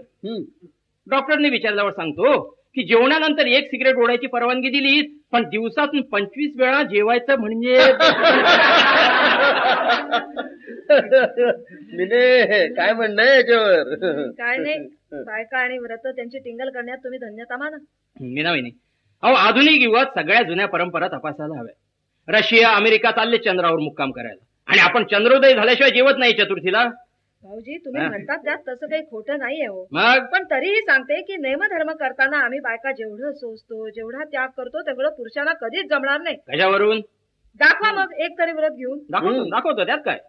सांगा एखादं व्रत कितीही कठीण असू दे. कारण आता बायकोला जिंकण्यासाठी एखादं व्रत नाहीतर करण्यात सांगतात त्याप्रमाणे वसा घ्यायला हवा. थांबा वसा म्हणताय ना. ऐका टेकाडे, लग्न झाल्यापासून मी जो वसा घेतलाय तो तुम्हाला सांगतो. काय. ऐका. सकाळी बायको उठायच्या अगोदर आपण उठावं, केरवारी करावी, चहा तयार ठेवून बायकोला उठवावी, कोमल आवाजात पण लगट न करता उठवावी, तिनं केलेला स्वयंपाक नावं न ठेवता खावा, तिनं सांगायच्या आत आंघोळ करावी, संध्याकाळी ऑफिस सुटताच घरी यावं, मित्राकडे जायचं नाही, रमी खेळायची नाही, नाटक सिनेमा पाहायचा नाही, स्वतःच्या नातेवाईकांना घरी राहायला बोलवायचं नाही, पण पत्नीच्या माहेरच्या माणसांना सारखं राहायला बोलवावं. कधी सासू, कधी मेवणा, कधी मेवणी, पण मेवणीत जास्त इंटरेस्ट दाखवायचं नाही. असं फक्त महिनाभर करावं.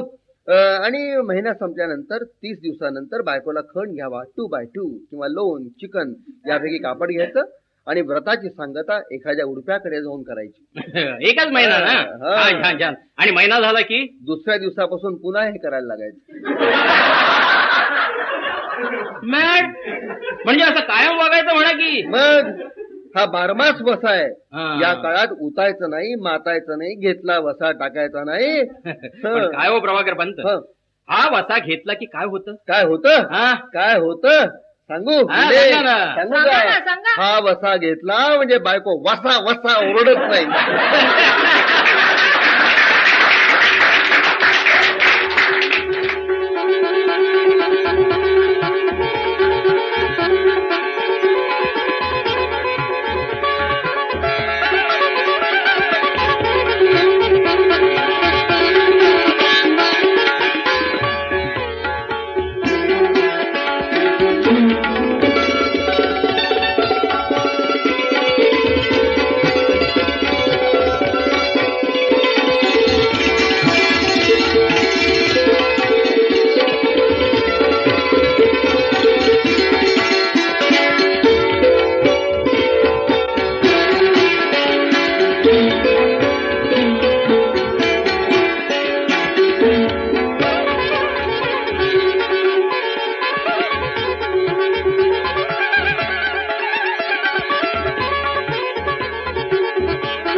सावकाश जरा श्वास घ्या ना आणि मग बोला. श्वास घ्यायला फुरसत नाही. चला चला चला. झालं काय? पत्रिकेतले सगळे ग्रह वक्री झाले. मॅड म्हणजे नक्की काय झालं सांगतो.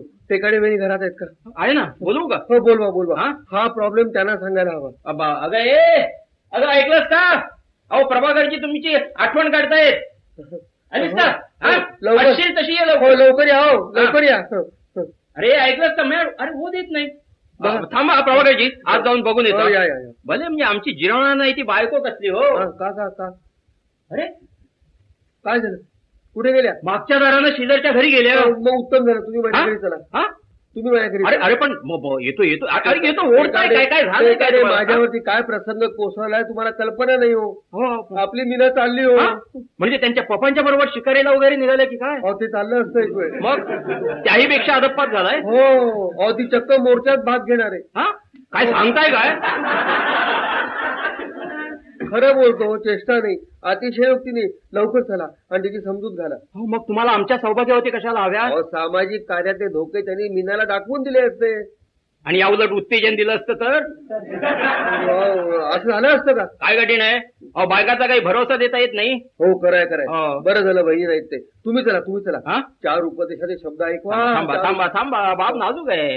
घाईनं निर्णय घेता कामा नाही. घरातल्या लहान मुलानं नाकात एखादा खडा अडकवून घेतला म्हणजे पप्पूने घेतला होता ना.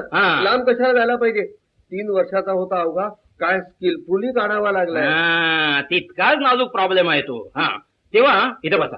आपण योजना कसली? मीनाताई ना परावृत्त करायचं ना. हो करायचं. मग त्यांची एक गुरुकिल्ली सांगा. या बायकांना कधीही विरोध करायचा नाही. मग काय करायचं? चक्क उत्तेजन द्यायचं. बर उपदेश करायचा असेल तर तो डायरेक्ट करायचा नाही. अरे मग कसं जमणार? चला तुमच्या घरी चला, तिथेच सांगतो. मीनाच्या देखत अलवाट. पण कसं? एक नाटक करायचं.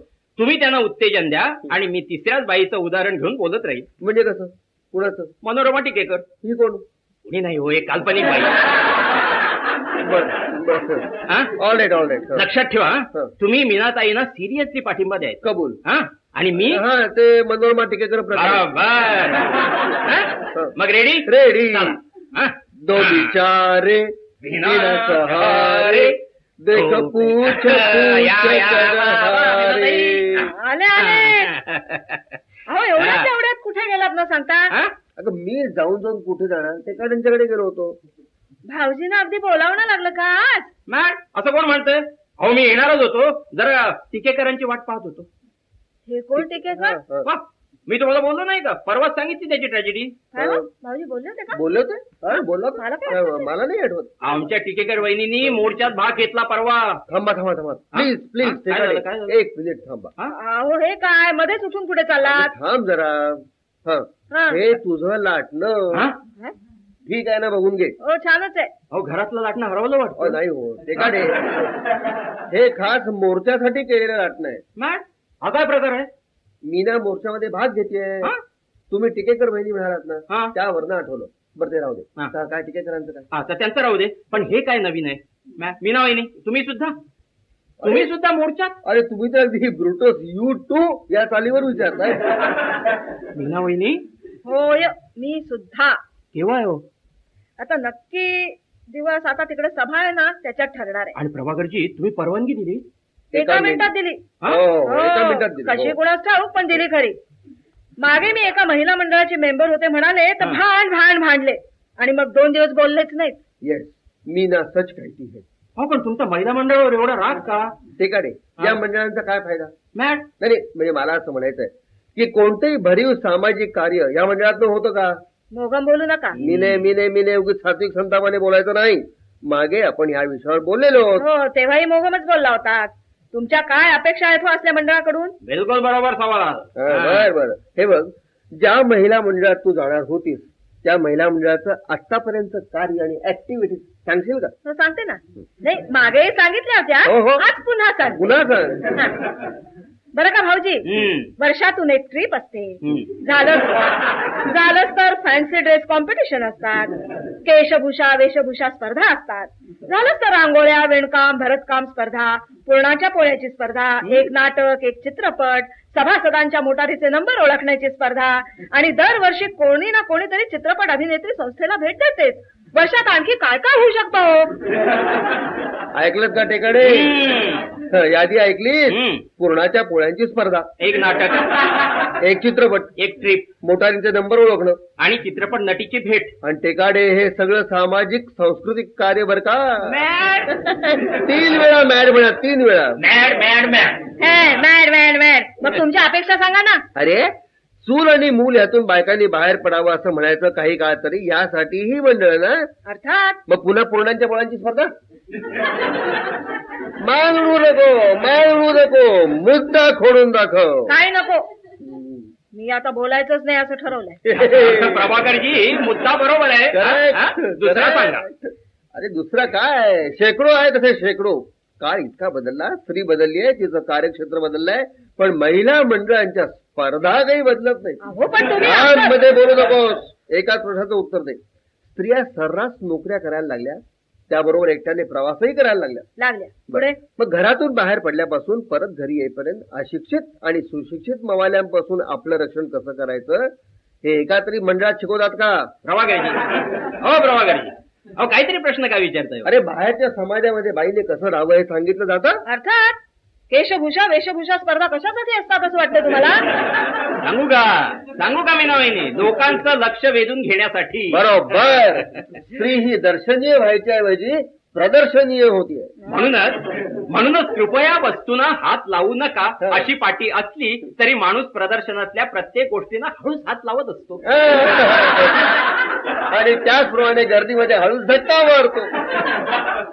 म्हणजे मला तुमचं म्हणणं पटत नाही असं नाही, पण कपड्यांबद्दल फॅशनबद्दल कुणी सांगायला लागलं तर कोण ऐकणार हो? मॅट म्हणून तुम्ही उत्तेजन देणार काय? तेच तर चाललंय. आपलं प्रदर्शन मांडलं जात आहे याची बायकांनाच खंत नाही. अहो सगळ्याच तशा नसतात. मी फक्त मंडळांबद्दल बोलतोय. अरे रस्त्यावरती चावट सिनेमांची भयानक पोस्टर्स लागतात. सांग तुझ्या एकात्री मंडळाने निषेध केला का? अहो मासिकातून कथा कादंबऱ्या येतात, अश्लील नाटकही व्हायला लागलीये. बरोबर. एकाही मंडळाने आवाज उठवलेला नाहीये. सौंदर्य शक्तीतलं फक्त सौंदर्य जोपासलं आणि शक्तीचा विसर पडला. बोल ही जागृती कोणी करायची? मीना वहिनी आम्ही टीका करतो म्हणून रागवाल तुम्ही, पण आता मी एक प्रश्न विचारतो. विचारा की. रागवायचं काय त्यात? हो लोकलनं प्रवास करताना परवाच गेले होते बाई आणि कानाला खडा लावला. छे हो, काय बायकांच्या डब्यात एवढी अफाट गर्दी, कार्टी चिमटे काढतात, धक्के मारतात. पुढे पुढे दोघी तिघींनी साखळी ओढली, पण काय जमतंय डब्यात ही भांडण. हेच विचारायचं होतं. 100-125 बायका 4-5 पोराबरोबर मुकाबला करू शकत नाही. एक्झॅक्टली. अरे महिला मंडळांनी कमीत कमी एवढं कार्य करावं. आणि कुणी सुरा घेऊन आलं तरी अरे सुरेवाल्या बरोबर पुरुषांचाही निभाव लागायचा नाही, पण कमीत कमी छोट्या छोट्या प्रसंगातून सुटायला काय हरकत आहे म्हणतो मी. त्याचं काय आहे ठिकाणी, फॅन्सी ड्रेस कॉम्पिटिशन मधून हे शिकायला मिळत नाही, एवढ्या करता माझा विरोध. पण आता यांचं महिला मंडळ राजकारण समाजकार्य यात उतरलेलं दिसतं. मुळीच नाही. हिचं ते मंडळ अजून मोटारींचे नंबर ओळखा इथेच अडकलाय. अरे मग मोर्चा आहे अशीच आहे. पुढल्या वर्षी ज्या बाईला निवडून यायचं आहे अशी उत्साही पुढारी आहे. तिच्या नेतृत्वाखाली हा प्रचंड मोर्चा निघणार आहे. पण कधी पण मागच्या गुरुवारीच जायचा होता. हो, मी तिचं भाषण ऐकायला गेलो होतो. काय हो, अहो किती छान बोलते नाही. पण म्हणाली काय ती, भगिनीनो आता निद्रेचा काळ संपला, उठा, एक व्हा. शौर्य हा जरी पुरुषांचा स्थायी भाव असला तरी शौर्याची जी मूर्ती असते तिला रणदेवताच म्हणतात. ही रणदेवता आता पूर्णात न रमता रणात रमली पाहिजे.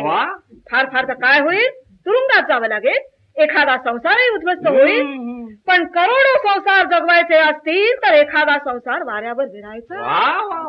क्या बात आहे, क्या बात आहे. आणि नंतर या भाषणानंतर लगेच मोर्चा निघणार होता. मग काय, त्या बाईंच्या सेक्रेटरीने सांगितलं की आज आमच्या नेत्यांना जबरदस्त सर्दी झाली आहे.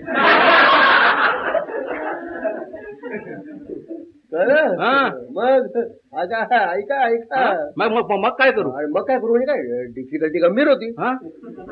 कशी काय. अरे कशी काय, टेकाडे बेदम सर्दी झाली ना की बंद हाच शब्द नीट बोलता येत नाही. बघा मीनाला देखील पटलं की नाही. भाऊजी तुम्ही म्हणून बघा, बंद म्हटलं की बद्द बद्द असं ऐकायला येतं. मग कशा घोषणा देणार बंद. आता तो पोस्टपोन झालेला मोर्चा नंतर निघणार आहे. आणि तुम्ही परवानगी दिलीत त्याला. अर्थात हे खरं समाजकार्य. अरे नुसती घरात बसून असते, जरा बाहेर पडू दे, जग बघू दे, त्याशिवाय दृष्टी विशाल होत नाही. आता तुमच्या त्या टीकेकर खरं की हो भाऊजी, खरं त्यांचं सांगायचं राहूनच गेलं की. त्यांचं काय सांगणार, टीकेकर आले की समजेल. वकिलाकडे जायचंय आता. वकील कशाला. अहो टीकेकर बाईंचा विनयभंग झाला. कुणी केला. पोलीस इन्स्पेक्टर न. अरे म्हणजे काय केलं. अहो यांचा मोर्चा गेला, रस्त्याच्या मध्यभागी बसला. बरं. मग स्त्री पोलीस पुढे आले. त्यांना मोर्चातल्या बायकांनी बोचकारलं, चिमटे घेतले आणि आमच्या टीकेकर वहिनी तर एका स्त्री पोलिसाला चक्क चावल्या. टीकेकर वहिनी स्त्री पोलिसा चक्क चावल्या. माय गॉड. मग आता त्या स्त्री पोलिसाला 14 इंजेक्शन घ्यावी लागणार. बरं का प्रभाकरजी.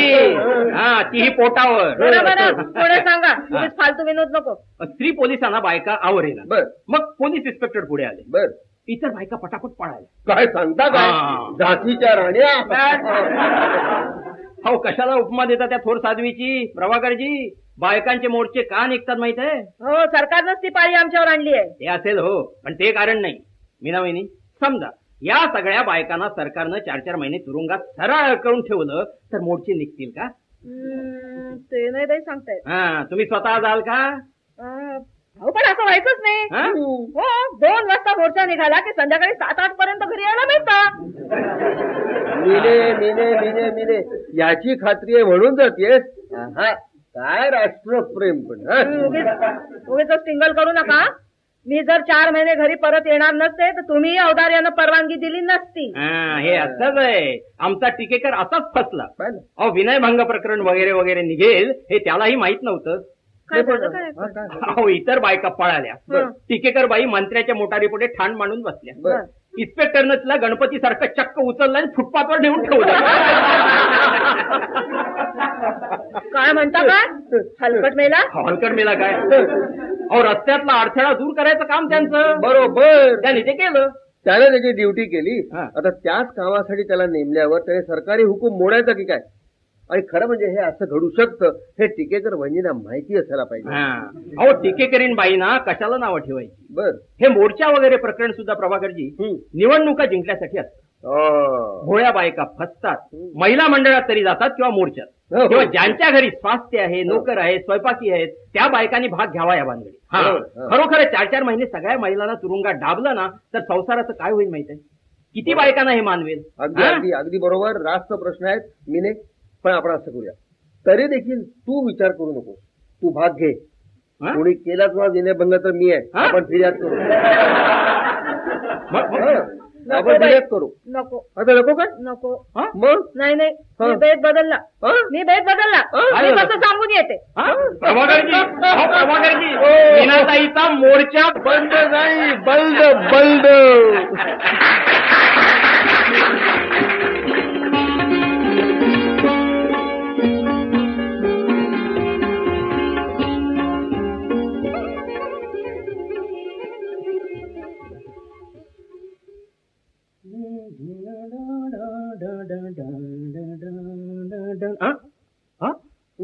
हो प्रभाकर पंत. अहो वहिनी काय झालंय काय? चेहराचा उतरलेला का? अहो प्रभाकर पंत तुमचा पण चेहराचा चिंताग्रस्त. अहो भांडलात की काय? या भाऊजी बसा. अहो मी बसतो, पण तुम्हाला असं सहकुटुंब झालं काय? तुम्हाला सांगितलं तर नवल वाटेल. आमची चेष्टा करत सुटा. हो पण आधी सांगाल की नाही? का हो प्रभाकर पंत काय झालं? टेकाडे, ऐकणाऱ्याला फालतू म्हणजे मॅडपणा वाटेल हो, पण भोगणाऱ्याला मात्र महाभयंकर असा प्रकार आहे. हे बघा सांगून टाका ना, मी मॅड भांडणार नाही. मॅड भाऊजी माणसं अशी का वागतात हो? अहो अशी म्हणजे कशी? मी त्यांना पैसे आभाळातून पडतात असं वाटतं का? हो ना, जगात सब कुछ फुकट मिळतं असं का वाटतं? किरकोळ गोष्टीपायी पण फार त्रास होतो हे लोकांना कळत नाही का? बघा ना, दुसऱ्याची वस्तू सरळ सरळ गडप करायची का? इतरांची कधी कीव येऊच नये का? मी पण हेच विचारू का? माझी तुम्हाला कीव येऊ नये का? मॅड सॉरी भाऊजी, पण आज डोकं मुळीच काम करत नाही बघा आमचं. अरे पण काय ते सांगा ना आता. सांगू का ग? सांगा. टेकाडे अहो घरात एक पिशवी उरली नाही हो. पिशवी?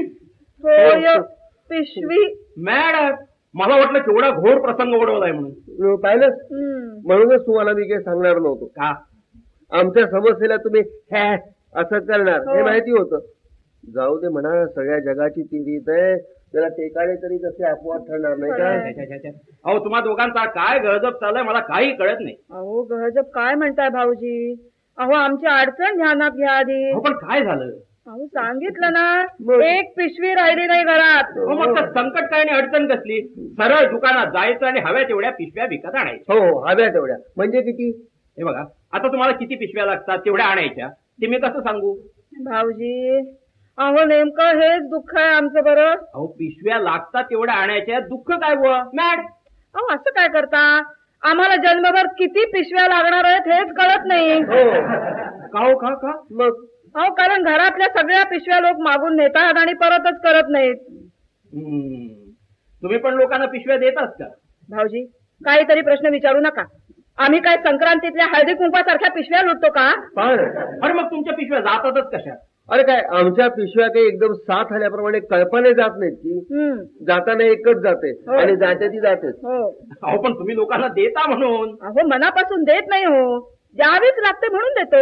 अरे आता अशी कल्पना करा, मी तुम्हाला म्हणाले भाऊजी वहिनींसाठी गरम गरम रस्सा घेऊन जा, आणि तुम्ही म्हणालात हात भासतोय वहिनी पिशवी द्या. आता पिशवी द्यायला नको म्हणून मी तुम्हाला देऊ केलेला रस्ता का परत घ्यायचा? चांगलं उदाहरण दिलं. चांगलं उदाहरण दिलं. पण मीना वहिनी तुमची ती पिशवी मी लगेच प्रभाकर पंतांना परत दिली होती. काय परत केली? होय. मग मला बोलला नाही ते? अरे तू त्यांचं उदाहरण देशील मला काय माहिती? बरं हे बघा ते झालं एका पिशवीचं. बाकीच्या काय? अशाच जातात. तर एखादी वस्तू काय जन्मभर पुरणार आहे का हा प्रश्न विश्वीच्या बाबतीत तंतोतंत पडतो. अगदी तंतो. वहिनी मी सांगतो या बाबतीत तुम्हीच कठोर राहायला हवं. सांगायला सोपं आहे. आता परवाचीच गोष्ट घ्या. काय झालं? परवा बाबू काका आले होते. जाताना पिशवी घेऊन गेले. मीने त्यांनी पिशवी शिवून घेतली, घरातली नेली नाही. हो घरातली कशी नेतील? त्यांना हव्या त्या आकाराची पिशवीच नव्हती घरात. मग करते काय? मुकाट शिवून द्यावी लागली. अरे पण त्याच्यावरती आता रागवण्यात काही अर्थ आहे का? पिशवी विकत आणा म्हणून सांगायचं सर. अहो पण तेवढी मिळायला हवी ना. वहिनी अहो काय करता, मुंबईत काय मिळत नाही, काय मिळत नाही सांगा ना. भाऊजी बाबू काकांना हवी होती त्या आकाराची पिशवी सोडून सगळं काही मिळतं. काय सांगता काय? ते स्टेशनवर जायला निघाले तेव्हा तुम्ही त्यांना पाहायला हवं होतं. त्यांचा खात्या काही निराळाच आहे. एवढा प्रवास करतात पण प्रवासात बॅग म्हणून वापरत नाही. काय म्हणताय काय? हो याला विचारा ना. काय हो प्रभाकर बनतो, वहिनी सांगता ते खरं आहे का? अहो तुमच्या माहेरची माणसं म्हणून ते असं बोलतात ना. नाही असं आहे त्याकडे, तसं नाही आहे. मीना खरं बोलतेय. हा? पण आमच्या बाबू काकांची काही प्रिन्सिपल्स आहेत. ऐका हा भाऊजी. मी ऐकतोय ना, मी ऐकतोय. प्रिन्सिपल्स हा शब्द ऐकला. काय हो प्रभाकर बनता, वहिनी सांगता ते खरं का तुमच्या माहेरची माणसं म्हणून ते असं बोलतात? नाही तसं नाहीये. मीना खरंच सांगते. आमच्या बाबू काकांची काही प्रिन्सिपल्स आहेत. ऐका हा भाऊजी. मी ऐकतोय ना, ऐकतोय. प्रिन्सिपल्स हा शब्द ऐकलात ना? ऐकलात ना, ऐकलात का? यांच्या सगळ्या नातेवाईकांची तेवढी प्रिन्सिपल्स आणि माझ्या माहेरच्या माणसांची मात्र खुळ. लक्षात ठेवा. ठेवतो. बरं मग प्रभाकरजी, तुमच्या त्या बाबू काकाची खुळ नाही चुकलो. प्रिन्सिपल सांगताय ना? हो म्हणजे त्याचं काय आहे, आमचे बाबू काका प्रवासामध्ये पिशवीच वापरतात, बॅग वापरत नाहीत. ते म्हणतात बॅगेपेक्षा पिशवी सुटसुटीत उचलले की चालले. बरोबर चालले. बरोबर काय भाऊजी? पिशवी उचलली की चालले. काय चालले? बाबू काका नुसतेच चालतात. पिशवी हमाल उचलतो. हो प्रभाकर ही काय सांगते? विचारा पत्र पाठवून. हमाल लागतो काही नाही ते विचारा ना. त्या पिशवीचा आकार दरवर्षी वाढतोय. यावेळी तर सुटकेसच्या आकाराची पिशवी झाली. पण तरीही बॅग म्हणून वापरायची नाही. असू दे. तुझी घरातली पिशवी नेली नाही ना? ते काढे हिचे पप्पा आले ना. हे बघा माझ्या पप्पांचं नाव नाही काढायचं. नाही काढायचं. तुला तर बाबू काकांचं नाव काढलं. हे बघा काढे. मीनाताई अहो प्रभाकर पंतांना तुमच्या पप्पाचं नाव घ्यायला नैतिकदृष्ट्या पूर्ण अधिकार आहे. सांगा. शिकारीला म्हणून हिचे पप्पा निघतात बरं का.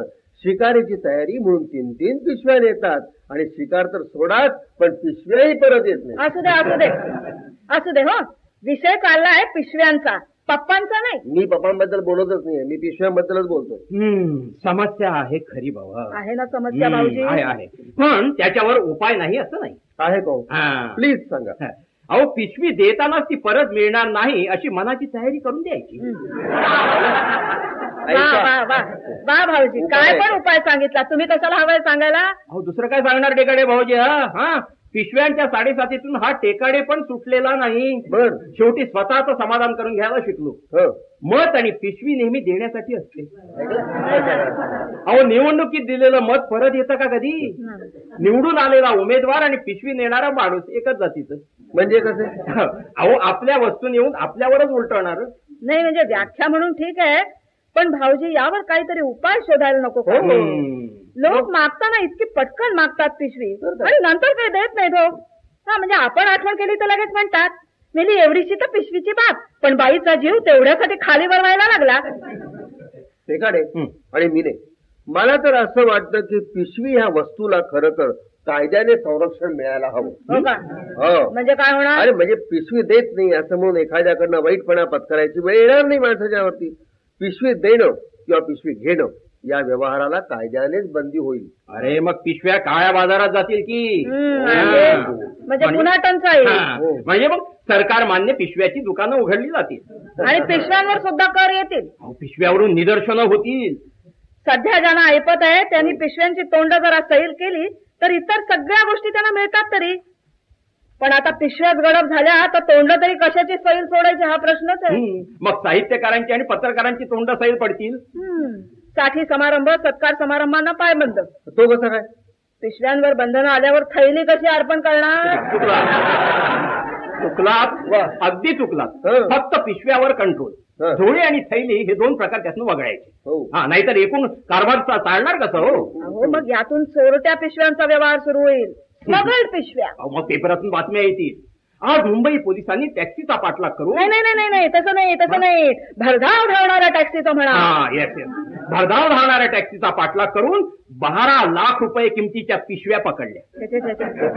हे ऐकायला काहीतरीच वाटतं. नाही म्हणजे सोनं चांदी रिस्ट वॉचेस या वस्तूंच्या यादीत पिशव्या हा शब्द काहीतरीच वाटतो बाई. मॅड काय थोडक्यात म्हणजे काय पिशव्याला कायदेशीर संरक्षण देण्याची प्रभाकर पंतांची कल्पना एकदम फजूल आहे. अरे फजूल तर फजूल.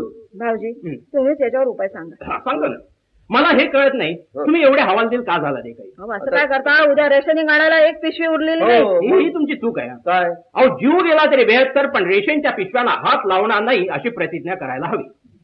जेव्हा कायदेशीर संरक्षण मिळत नाही ना तेव्हा धर्माचा उपयोग करावा. ते काढे धर्माचा उपयोग करावा म्हणजे एक्झॅक्टली काय करावं सांगा.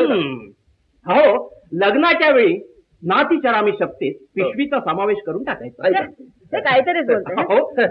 हो आणि ते का रे मला सांगा की नातीचरामी शपथ घेऊन तरी त्या शपथेप्रमाणे वागतो का कुणी. हो मग कुणी पिशवी मागितलीच की सांगायचं काय की मी एक व्रत घेतलंय बाबा. बर त्या व्रताप्रमाणे आम्ही दोघं कुणालाही पिशवी देऊ शकत नाही. काशी विश्वेश्वराला जाऊन कुणी काही सोडतं ना त्याप्रमाणे काशीला जाऊन तुम्ही पिशवी सोडा. म्हणजे काय करा. हो म्हणजे पिशवी उसनी देण्याचं सोडा. भाऊजी काहीतरी व्यवहाराला पटेल असं सांगा. तर काय बरं व्यवहाराला धरून सांगू. ऐका अगदी बेस्ट आयडिया सांगतो. बोला. पिशवी मागितली की 2 रुपये डिपॉझिट मागायचं. नाही हे जमायचं नाही भाऊ. का अहो एकदा वाईटपणा घ्यायचा आणि सगळ्यांच्या बाबतीत सारखं धोरण ठेवायचं. सांगायला सोपं आहे हो. सांगा. परवाचंच उदाहरण घ्या. सत्यनारायणाची पूजा केली. दुसऱ्या दिवशी भटजी पोथी दक्षिणा नारळ न्यायला आले आणि इथली पिशवी घेऊन गेले. आता तुम्ही सांगता तसा नियम केला तर भटजीला का म्हणायचं 2 रुपये टाका म्हणून. इथं चुकतं तुमचं. इथं चुकतं. सांगितल्याबरोबर दुसऱ्यांना पिशवी देण्याचा चांगुलपणा पण हवा तुम्हाला आणि पिशवी पण परत हवी. दोन्ही कसं मिळणार. एक काहीतरी मिळेल पिशवी नाही तर चांगुलपणा. थोडं माझ्यासारखं शिका ना. शिकवा. मी घरात समोर दिसेल अशी एकही पिशवी ठेवीत नाही. बर खुंटीला ठेवलीच एखादी तर ती एक बंद तुटलेली किंवा तळाला भोग पडलेली. हाती पायी नाकी डोळी धडधाकट असलेल्या सगळ्या पिशव्या कपाटात किंवा कुलपात ठेवून देतो. अरे वा मिले ही आयडिया उत्तम आहे. असं केलं की काय विषात कोणी पिशवी मागेल. चुकलात पुन्हा चुकलात प्रभाकर पंत. म्हणजे अशी पिशवी सुद्धा नेणारे लोक आहेत. काय बोलताय वहिनी. अहो पिशवीला तळात भोग ठेवायचं म्हणजे तळच काढायचा पिशवीचा असं नाही. पण तरी पण उपयोग काय लोकांना. हो त्या पिशवीत धान्य राहिलं नाही तरी बटाटे राहू शकतात. केळी राहू शकतात. पालेभाज्या राहतात. अहो कपडे सुद्धा राहू शकतात. ते काढू. मग तुमच्या ट्रिकचा काहीच उपयोग नाही. आहे उपयोगही आहे आणि फरक पण आहे. गळकी पिशवी कुणी उसनी नेलीच तर काम होताच ती परत करतात. अहो आपल्या हातून ती आणखी फाटेल या भीतीपायी अशा पिशव्या लगेच मालकाकडे येतात.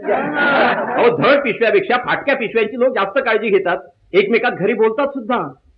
ऐकलं का जाताना ती टेकाडीबाईंची पिशवी अगोदर परत करा बघू. त्यांना बजावा की भूक पहिलंच पडलेलं होतं म्हणून नाहीतर यायचं आपल्यावर. बरोबर अगदी बरोबर. मग त्यावर त्या बाईंचे यजमान काय म्हणाले. हो ते ओरडतात ना. आणलीच कशाला मुळातच असली गळकी पिशवी.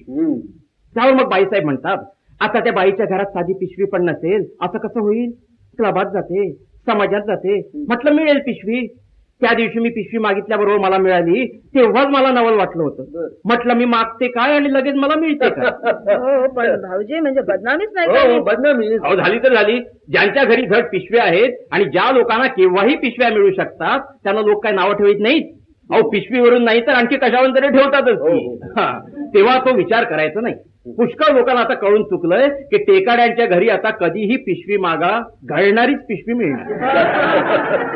आता कोणी फारसं मागत नाही या बदनामीपायी.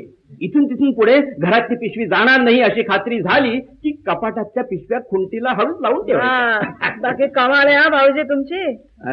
मिने असं वागतायत ना म्हणून सध्याच्या ह्या महागाईच्या दिवसात 4 पिशव्या गाठीला बाळगून ते खरं हो. पण आपल्यासारख्याने काय करायचं. काही उपाय नाही मिने काही उपाय नाही. पिशव्या शिवायच्या आणि नांदतील जितके दिवस ताणवायच्या. एवढे हताश होऊ नका. एक उपाय सांगतो. जरा महाग आहे पण सुरुवातीला नंतर स्वस्त. सांगून टाका. अहो बाजारातून पिशव्या विकत आणायच्या त्या चांगल्या 3-3, 4-4, 8-8 रुपयाच्या वाल्या पिशव्या आणायच्या. पण त्यानं काय होणार भाऊजी? अहो त्यामुळे पिशवी परत मागायचा अधिकार प्राप्त होतो, वाईटपणा येत नाही. हो, विरहाच्या 6 प्रकारापैकी क्षणिक विरह होतो. आता हे काय नवीनच भाऊजी? नवीन नाही हो, नवीन नाही, खूप जुनं आहे. आपल्या गडकरी मास्तरांनी भावबंधन नाटकात विरहाचे काही प्रकार सांगितलेत ना, हा पिशवीला ते प्रकार बरोबर लागू पडले. हे पहा, घरात पिशवी घटकाबंद न मिळणं किंवा काही तासासाठी कुणी नेणं हा क्षणिक विरह. पिशवी समोर आहे पण मिळू शकत नाही हा प्रत्यक्ष विरह. पिशवी मुळातच नसणं हा परोक्ष विरह. आणि पिशवी कुणीतरी कायमसाठी पळवणं हा झाला चिरविरह. ऐकलं भाऊजी? मग सध्या आमच्या घरात चिरविरहच चाललाय. उद्या तांदूळ आणायचे आणि घरात पिशवी नाही. भाऊजी भाऊजी तुम्ही आमच्यासाठी क्षणिक विरह सहन कराल का? म्हणजे एखादी पिशवी द्याल का? पण नाही मिने पेकाड्यांची गळकी पिशवी तांदूळाला चालणार नाही. आता मग काय करू? असं कर, 5 मिनिटं थांब. बर. माळ्यावरच्या ट्रंकेच्या तळाशी मी एक पिशवी वर्षभर जपून ठेवली आहे. ती काढतो. ही मात्र शेवटचे अगोदर सांगतो.